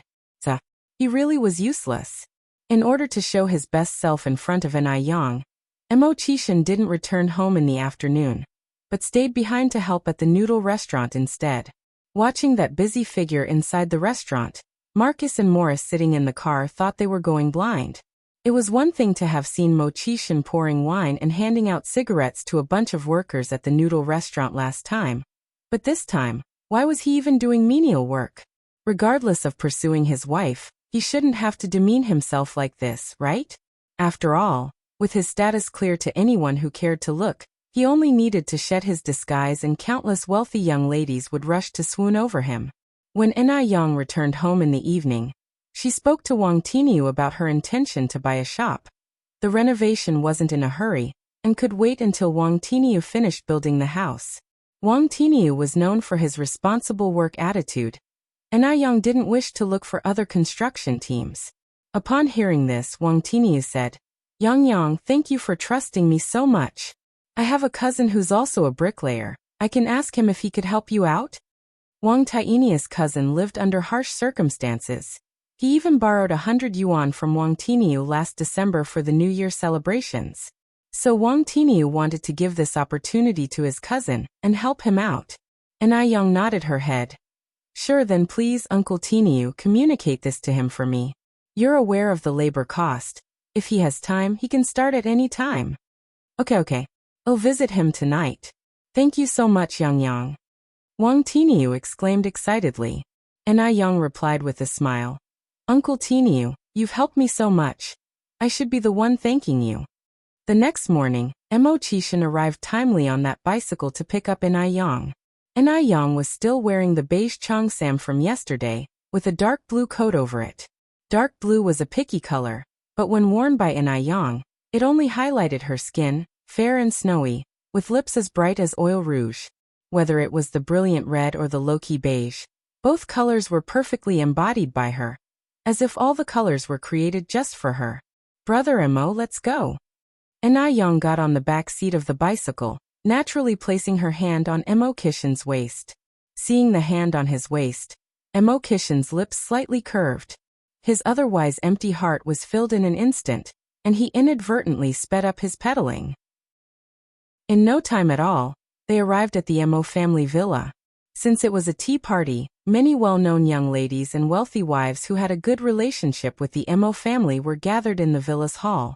As soon as En-Ai-Yang stepped in, she was warmly greeted by Lady Mo and Mo Hudy. Yang is here. Sister En-Ai-Yang. With that, Mo Qishan, the biological son and nephew, was disregarded and left aside. Hearing the commotion, Li Xianxian, who was engaged in a conversation, lifted her head and looked over, only to catch sight of En-Ai-Yang. En-Ai-Yang. Why was it her again? Li Xianxian squinted her eyes and turned to look at Mo Baichuan, only to find his gaze unconsciously drifting towards En-Ai-Yang. This wouldn't do. She had to stop things from progressing like this. She needed to find a way to make the Mo family dislike En-Ai-Yang. Otherwise, Mo Baichuan would eventually be snatched away by En-Ai-Yang one day. Because at Grandmother Mo's birthday banquet last time, En-Ai-Yang had worn a striking cheongsam. Everyone was impressed by her traditional, yet fashionable dress. Subsequently, the high society started favoring the vintage style. And among the young ladies currently standing in the hall, the majority were wearing cheongsams. Originally, Li Xianxian was the one being praised and imitated by everyone, since she was always at the forefront of fashion trends. Now that suddenly someone else was in that position, Li Xianxian felt a jumble of emotions in her heart, and felt uncomfortable. Despite her feeling uncomfortable, Li Xianxian still warmly went up to En-Ai-Yang and said softly, Sister Yang. Chapter 304. Defeating Li Xianxian, gaining little fangirls _1. Li Xianxian was still at the forefront of fashion today. She wore a black two-piece doll collar knitted blouse underneath, paired with a figure-hugging mini leather skirt, nude tights, and topped with a pure white fur mini coats. It was a dazzling and beautiful outfit, but standing next to the understated elegance of a cheongsam, it seemed somewhat vulgar. Especially since En-Ai-Yang was naturally a clothes horse with a good figure and exquisite facial features. Even with minimal makeup, her beauty was captivating. In fact, Li Xianxian was quite attractive herself, or else she wouldn't have caught Mrs. Mo's eye. Before En-Ai-Yang appeared in the Mo family, she was definitely considered outstanding among the society ladies and young misses. But everything changed since En-Ai-Yang made her appearance. Even the popular elements within their circle had changed. How is it that her trendy attire couldn't compare to the outdated cheongsam? A flash of jealousy swiftly passed through Li Xianxian's eyes, wishing she could scar En-Ai-Yang's face. Na Yang pretended not to see the look in Li Xiangxian's eyes, holding Li Xiangxian's hand. Sister Xianxian. Li Xianxian was already acting very cordially, but Na Yang was even more enthusiastic. To outsiders, the two of them seemed like close sisters. If it's acting, who couldn't? A smile danced in Na Yang's eyes. Li Xianxian pulled Na Yang to sit down on the sofa. Yang, we've known each other for so long, but I still don't know where you're from? Na Yang gave a small smile. I'm from Dam Village in Haiqing City. Dam Village. A calculating glint surfaced in Li Xiangxian's eyes. How honest of her. She's still young and naive. I will make sure she won't know what hit her. Dam Village. Li Xianxian acted as if she had discovered something astonishing. So you really are from Dam Village, Yang? Na Yang nodded, confusion flickering in her eyes, playing along with Li Xianxian. Soon she'd make Li Xianxian dig her own grave. Sister Xianxian, do you know who I was before? Li Xianxian smiled. It's not that I know you, but one of my classmates saw you and felt like she knew you. However, she said your name was Muyang back then, so I wasn't sure. There was a hint of contemplating in Li Xiangxian's voice as she trailed off. Muyang? Upon hearing this, both Mrs. Mo and Lin Pingping looked over in their direction. Na Yang didn't deny it, her smile remained. Yes, my last name used to be Mu. Everyone has a past, and Na Yang wasn't someone who would cover up. Moreover, she hadn't done anything shameful. Li Xianxian hesitated. I also heard from my classmate that your parents seem to have divorced? Yang, couples quarrel all the time. No matter what, you can't just abandon the family. Go back and convince your mother, make her think clearly. You're still young. And so is your sister. You can't go on without a father. In this era, getting a divorce isn't a good look. Divorced women are regarded with disdain. The Grandemo family, how could they tolerate a granddaughter-in-law with such a stain? Li Xianxian wanted Na Yang to embarrass herself. She wanted everyone in the Mo family to dislike her. Moreover, Li Xianxian was painting Na Tsuehua as a sinner, a woman who abandoned her husband and family.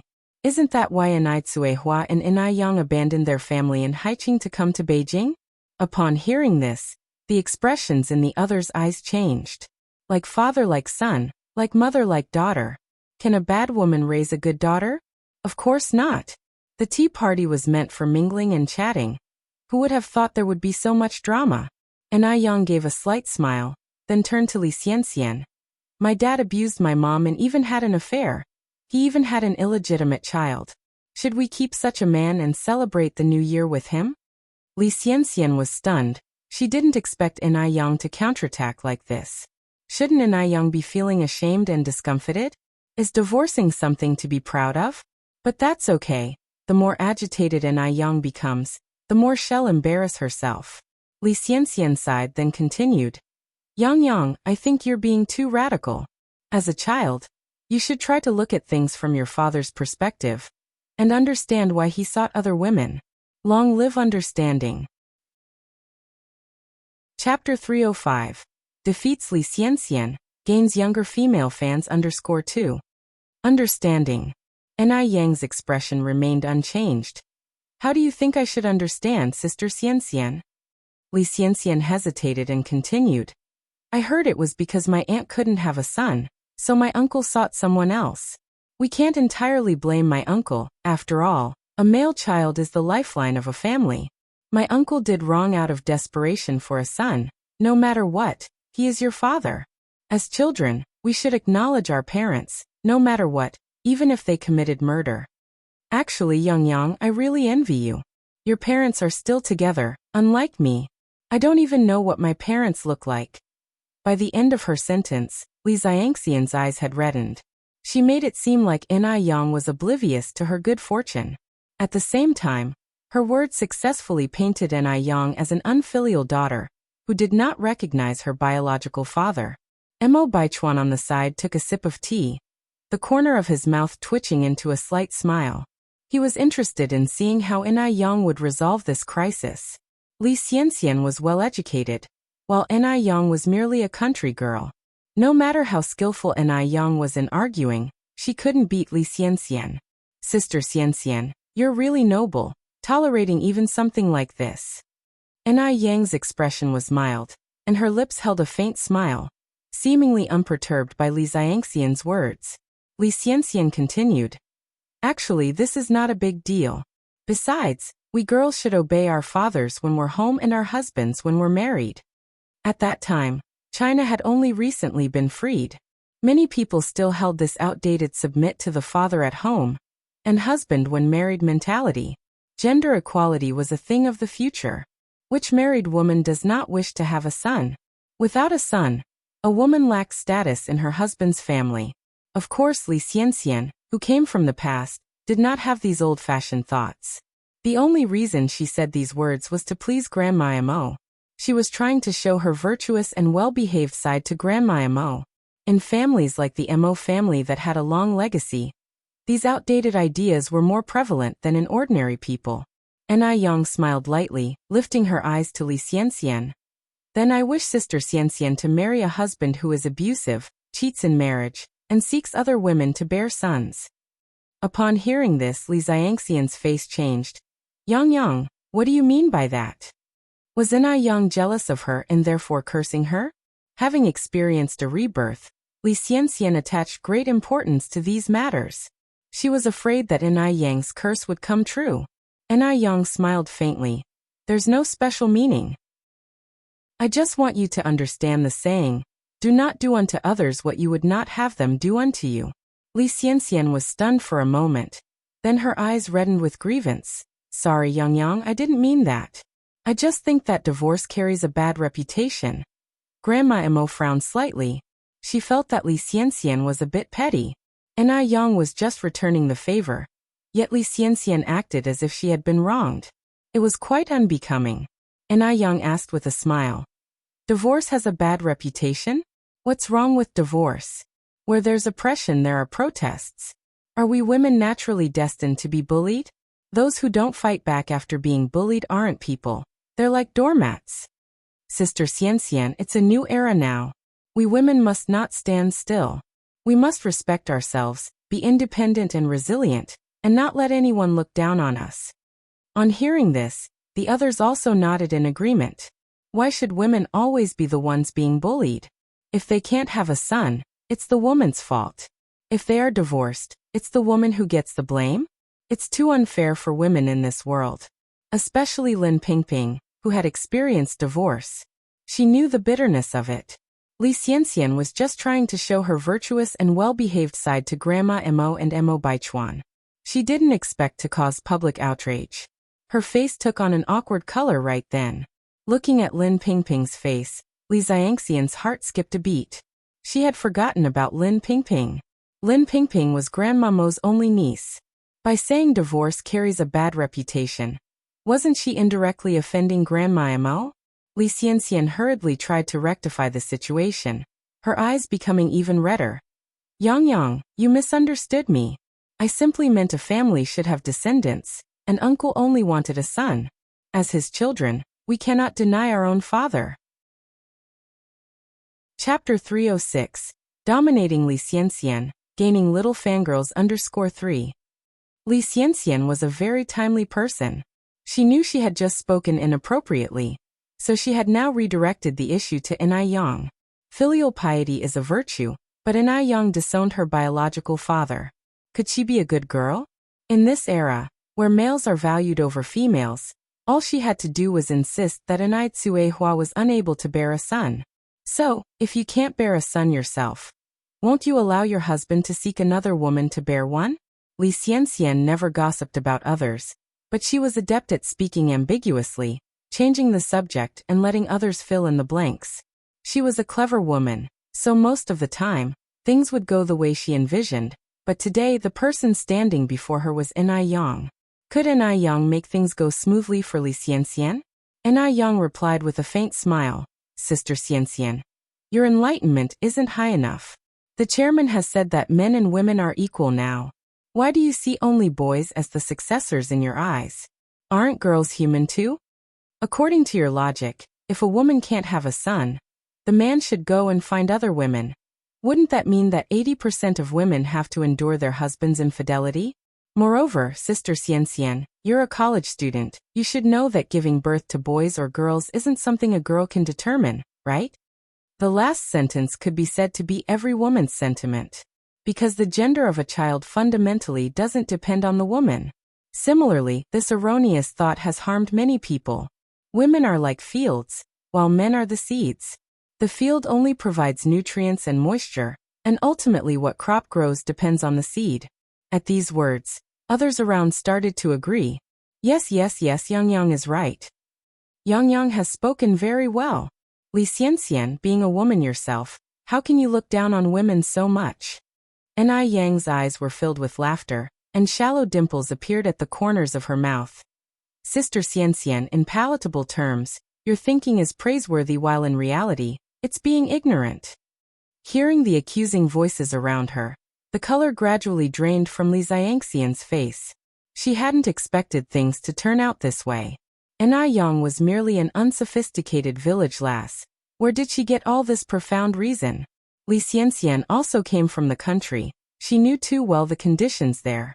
Due to lack of transportation and inadequate education, there the men were prioritized, and ignorance prevailed. Even Li Xianxian, before reincarnation, was just an ignorant country girl. How could Yang know such profound principles? She's behaving completely uncharacteristic of a village girl, rather like an educated intellectual. Could Yang have been this impressive when she was 18? Li Xianxian clenched her lips. Beads of cold sweat trailed down her spine. What should she do? What should she do now? Lin Pingping, supporting Madame Mo's arm, had a pleased smile on her face. She knew that Yang wasn't someone to be trifled with. Calm and composed, articulate and clear, this child could tackle big situations. Madame Mo looked at Yang with satisfaction in her eyes. Turning her eyes to Li Xianxian, the layer of liking in Madame Mo's eyes had been replaced by disappointment. Mo Kishin's eyes were practically sparkling. How amazing was his wife. He liked his wife more and more. Yang, have some water. Mo Chishin passed a cup of tea to Yang. Thank you, brother Mo. Yang took the cup. This unexpected twist in front of him had completely overturned Mo Baichuan's opinion of Yang. Could it be that Yang wasn't purposely placed by someone near him to get closer to him? He wouldn't believe it. A little farmer girl who only graduated from junior high school, having such high enlightenment, even knowing about gender equality. In order to get close to him, these people really had racked their brains. Mo Baichuan's eyes glinted dangerously as he drank his tea. Looking at Li Xianxian's distressed and sweaty appearance, Yang felt incredibly relaxed. She took a sip of tea and then grabbed Li Xianxian's hand. Sister Xianxian, the words I just said were only directed at the topic itself, not at you. Please don't be angry. Don't be angry? What was Yang implying? A slap and then a sweet date? But at this moment, Li Xianxian could only balk, swallowing her protest. Listening to you is better than studying for 10 years. Yang, you're absolutely right. How could I possibly be angry? Yang gave a small smile. I knew Sister Xianxian is magnanimous and wouldn't be mad at me. Chapter 307. Defeating Li Xianxian, gaining little fangirls _4. Li Xianxian managed to keep a smile on her face, though she was so angry that her fingertips were shaking. Oh, Yang exclaimed in surprise. Sister Xianxian, why is your hand shaking? She did it on purpose. Yang absolutely did it on purpose. As Li Xianxian looked up, she met Yang's peach blossom eyes overflowing with laughter. The corners of her mouth lifted in a faint dimple. It was blinding. Yang feigned concern. Sister Xianxian, are you not wearing enough clothes? Killing Li Xianxian would be easy. But Yang didn't want her to die so easily. Because boiling a frog in warm water was more fun. At that moment, old lady Mo spoke up. I think Xianxian is feeling unwell. Baichuan, you should take Xianxian to rest first. Old lady Mo was no fool. Could she not see through Li Xianxian's thoughts? Li Xianxian should take this opportunity to reflect on herself. Hearing this, Li Xianxian's face turned from slightly pale to ashen. Old Lady Mo's words seemed caring on the surface, but they were, in reality, driving her away from the Mo family. Li Xianxian never imagined that things would turn out this way. The person who should have been driven out of the Mo family should have been Ai Yang. Why was it her? Though Li Xianxian was utterly unwilling, she had no choice but to maintain a decorous and graceful front. Any further fuss would only be counterproductive. Thank you for caring, Grandma. I do feel a bit of a headache. Then I will leave first. Li Xianxian rose to her feet, her face pale, her body shaky. It was pitiful to watch. Old Lady Mo nodded. Go. Baichuan rose to his feet, following Li Xianxian's steps. He took an extra glance at Ai Yang before leaving, but Ai Yang remained nonchalant about him helping Li Xianxian home. Humph. Baichuan curled his lips. She was playing quite the part. Once Li Xianxian left, the atmosphere lightened considerably. Everyone was chatting and laughing. These wealthy ladies were normal folks after all. With Ai Yang's vast experiences, it was effortless to communicate with them. She even gained a little admirer. The little admirer was Li Yanran, a 19-year-old freshman. She admired Ai Yang to the fullest. Yang, are you really from the countryside? Yanran asked curiously. Ai Yang knew she meant no harm, and nodded with a smile. Yes. You are incredible. Yanran exclaimed excitedly. You have no idea how awful Li Xianxian's face looked just now. Initially, Yanran thought Ai Yang was just a beautiful face. She didn't expect such a powerful spirit concealed beneath that gorgeous surface. She was simply a role model for modern women. If the term goddess existed in this era, Ai Yang would undoubtedly be the unrivaled goddess in Yanran's heart. Ai Yang modestly touched her nose. I'm just average. Yanran clung to Ai Yang's arm. Yang, you're too humble. Let me tell you, I've been disliking Li Xianxian for a long time. She's sour, always tries to show off in public, and acts differently behind our backs. She's so fake. And all she does is disgrace our Li family. Before Ai Yang could answer, Yanran continued. Yang, where do you live? Can I visit you in the future? Of course, Ai Yang wouldn't refuse a kind social invitation. And she nodded with a smile. Of course, I live at 58 Jinghua Village. Yanran said, we live in Wanqing Villa, Block 68. You should come and visit me when you have time as well. For the entire afternoon, Yanran stuck to Ai Yang. It was hard for Mo Qishan to even say a word to Ai Yang. Fortunately, Yanran was a girl. Otherwise, Mo Qishan would have thought Yanran was taking a liking to his wife. Only when the tea party finally ended, and Yanran left was Mo Qishan able to chat with Ai Yang. After the tea party ended, Ai Yang bid old Lady Mo farewell, preparing to go home. The duty of sending Ai Yang home naturally fell on Mo Qishan. The same familiar bicycle. Ai Yang sat on the back seat, her lips curved in a faint smile, her dimples shallow. The setting sun stretched their shadows long. Brother Mo, stop at the vegetable market up ahead. I want to buy some groceries to take home. Okay. This was Mo Qishan's first time visiting the vegetable market. Although it was winter, the smell inside was less than pleasant.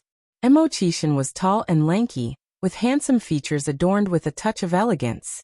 Standing in the bustling vegetable market, he attracted a lot of attention. Countless young women stole glances at him, their eyes gleaming with curiosity. Chapter 308. Defeating Li Xianxian, gaining little fangirls _5. Ai Yan walked up to a vegetable stall. Aunt Lu, could you please weigh 3 pounds of bean sprouts for me, and then 3 pounds of kelp? The stall owner, upon looking up and seeing Mo Qishan standing next to Ai Yan, his eyes sparkled.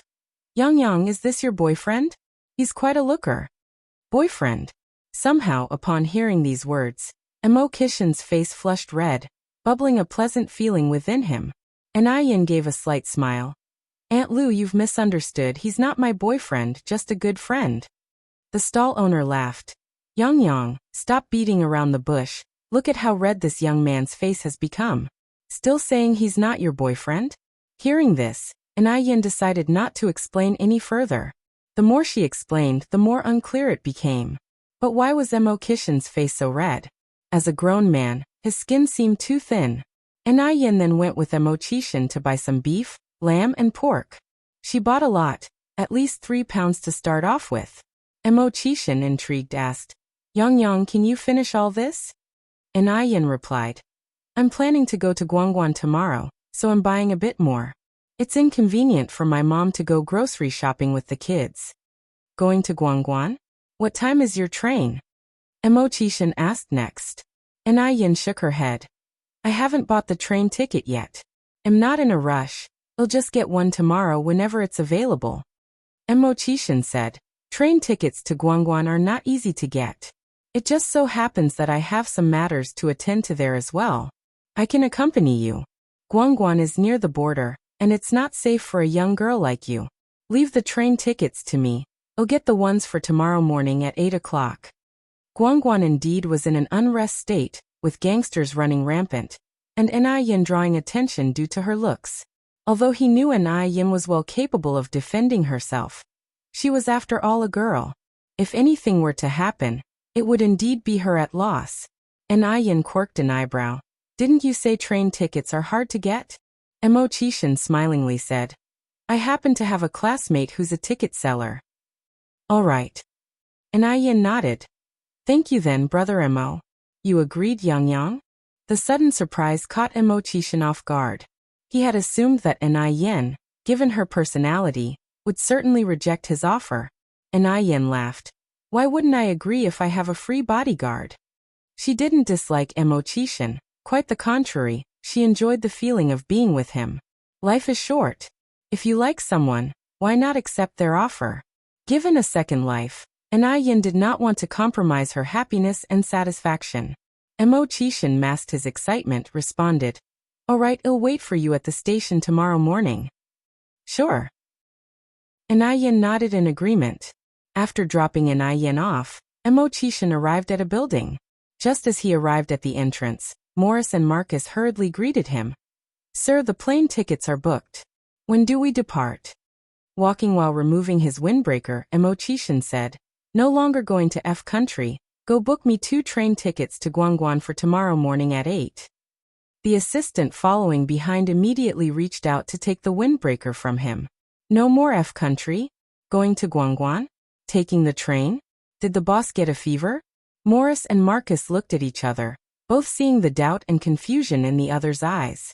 After a moment of thought, Mo Qishan added, Oh right, the tickets need to be for a soft sleeper berth, preferably side by side. Soft sleeper place? Isn't it always the plane when Mo Qishan travels? What on earth is a soft sleeper berth? After a bit, Morris finally asked, Sir, are you sure you no longer wish to go to F country? Your vineyard and castle wait there for you, needing your attention. No longer going. Mo Qishan unbuttoned his cuffs. Go buy the tickets right away. Could a vineyard and castle be more important than his darling? Of course not. All right, Morris said. The boss word is final. At this time, Yin was in the kitchen cooking. In addition to the regular nourishing and beauty foods for the night, she also wanted to make a dish of boiled pork slices. After she had fried everything else, Yin began preparing the boiled pork slices. The best-tasting boiled pork slices are made with loin meat. Yin had good knife skills. She cut the pork into evenly thick slices, then coated them with egg, flour, and left them to marinate for 10 minutes in a dish. While the pork was marinating, Yin began to cook the base ingredients. You're tuning in to the Li Mei's Sword of Destiny YouTube channel. We're so grateful for your support, and don't forget to subscribe to join us on this incredible journey through captivating stories. Your generosity through donations truly makes a world of difference, as it's the primary source of revenue that allows me to expand and enhance this channel for you. Thank you from the bottom of my heart for being a part of this adventure.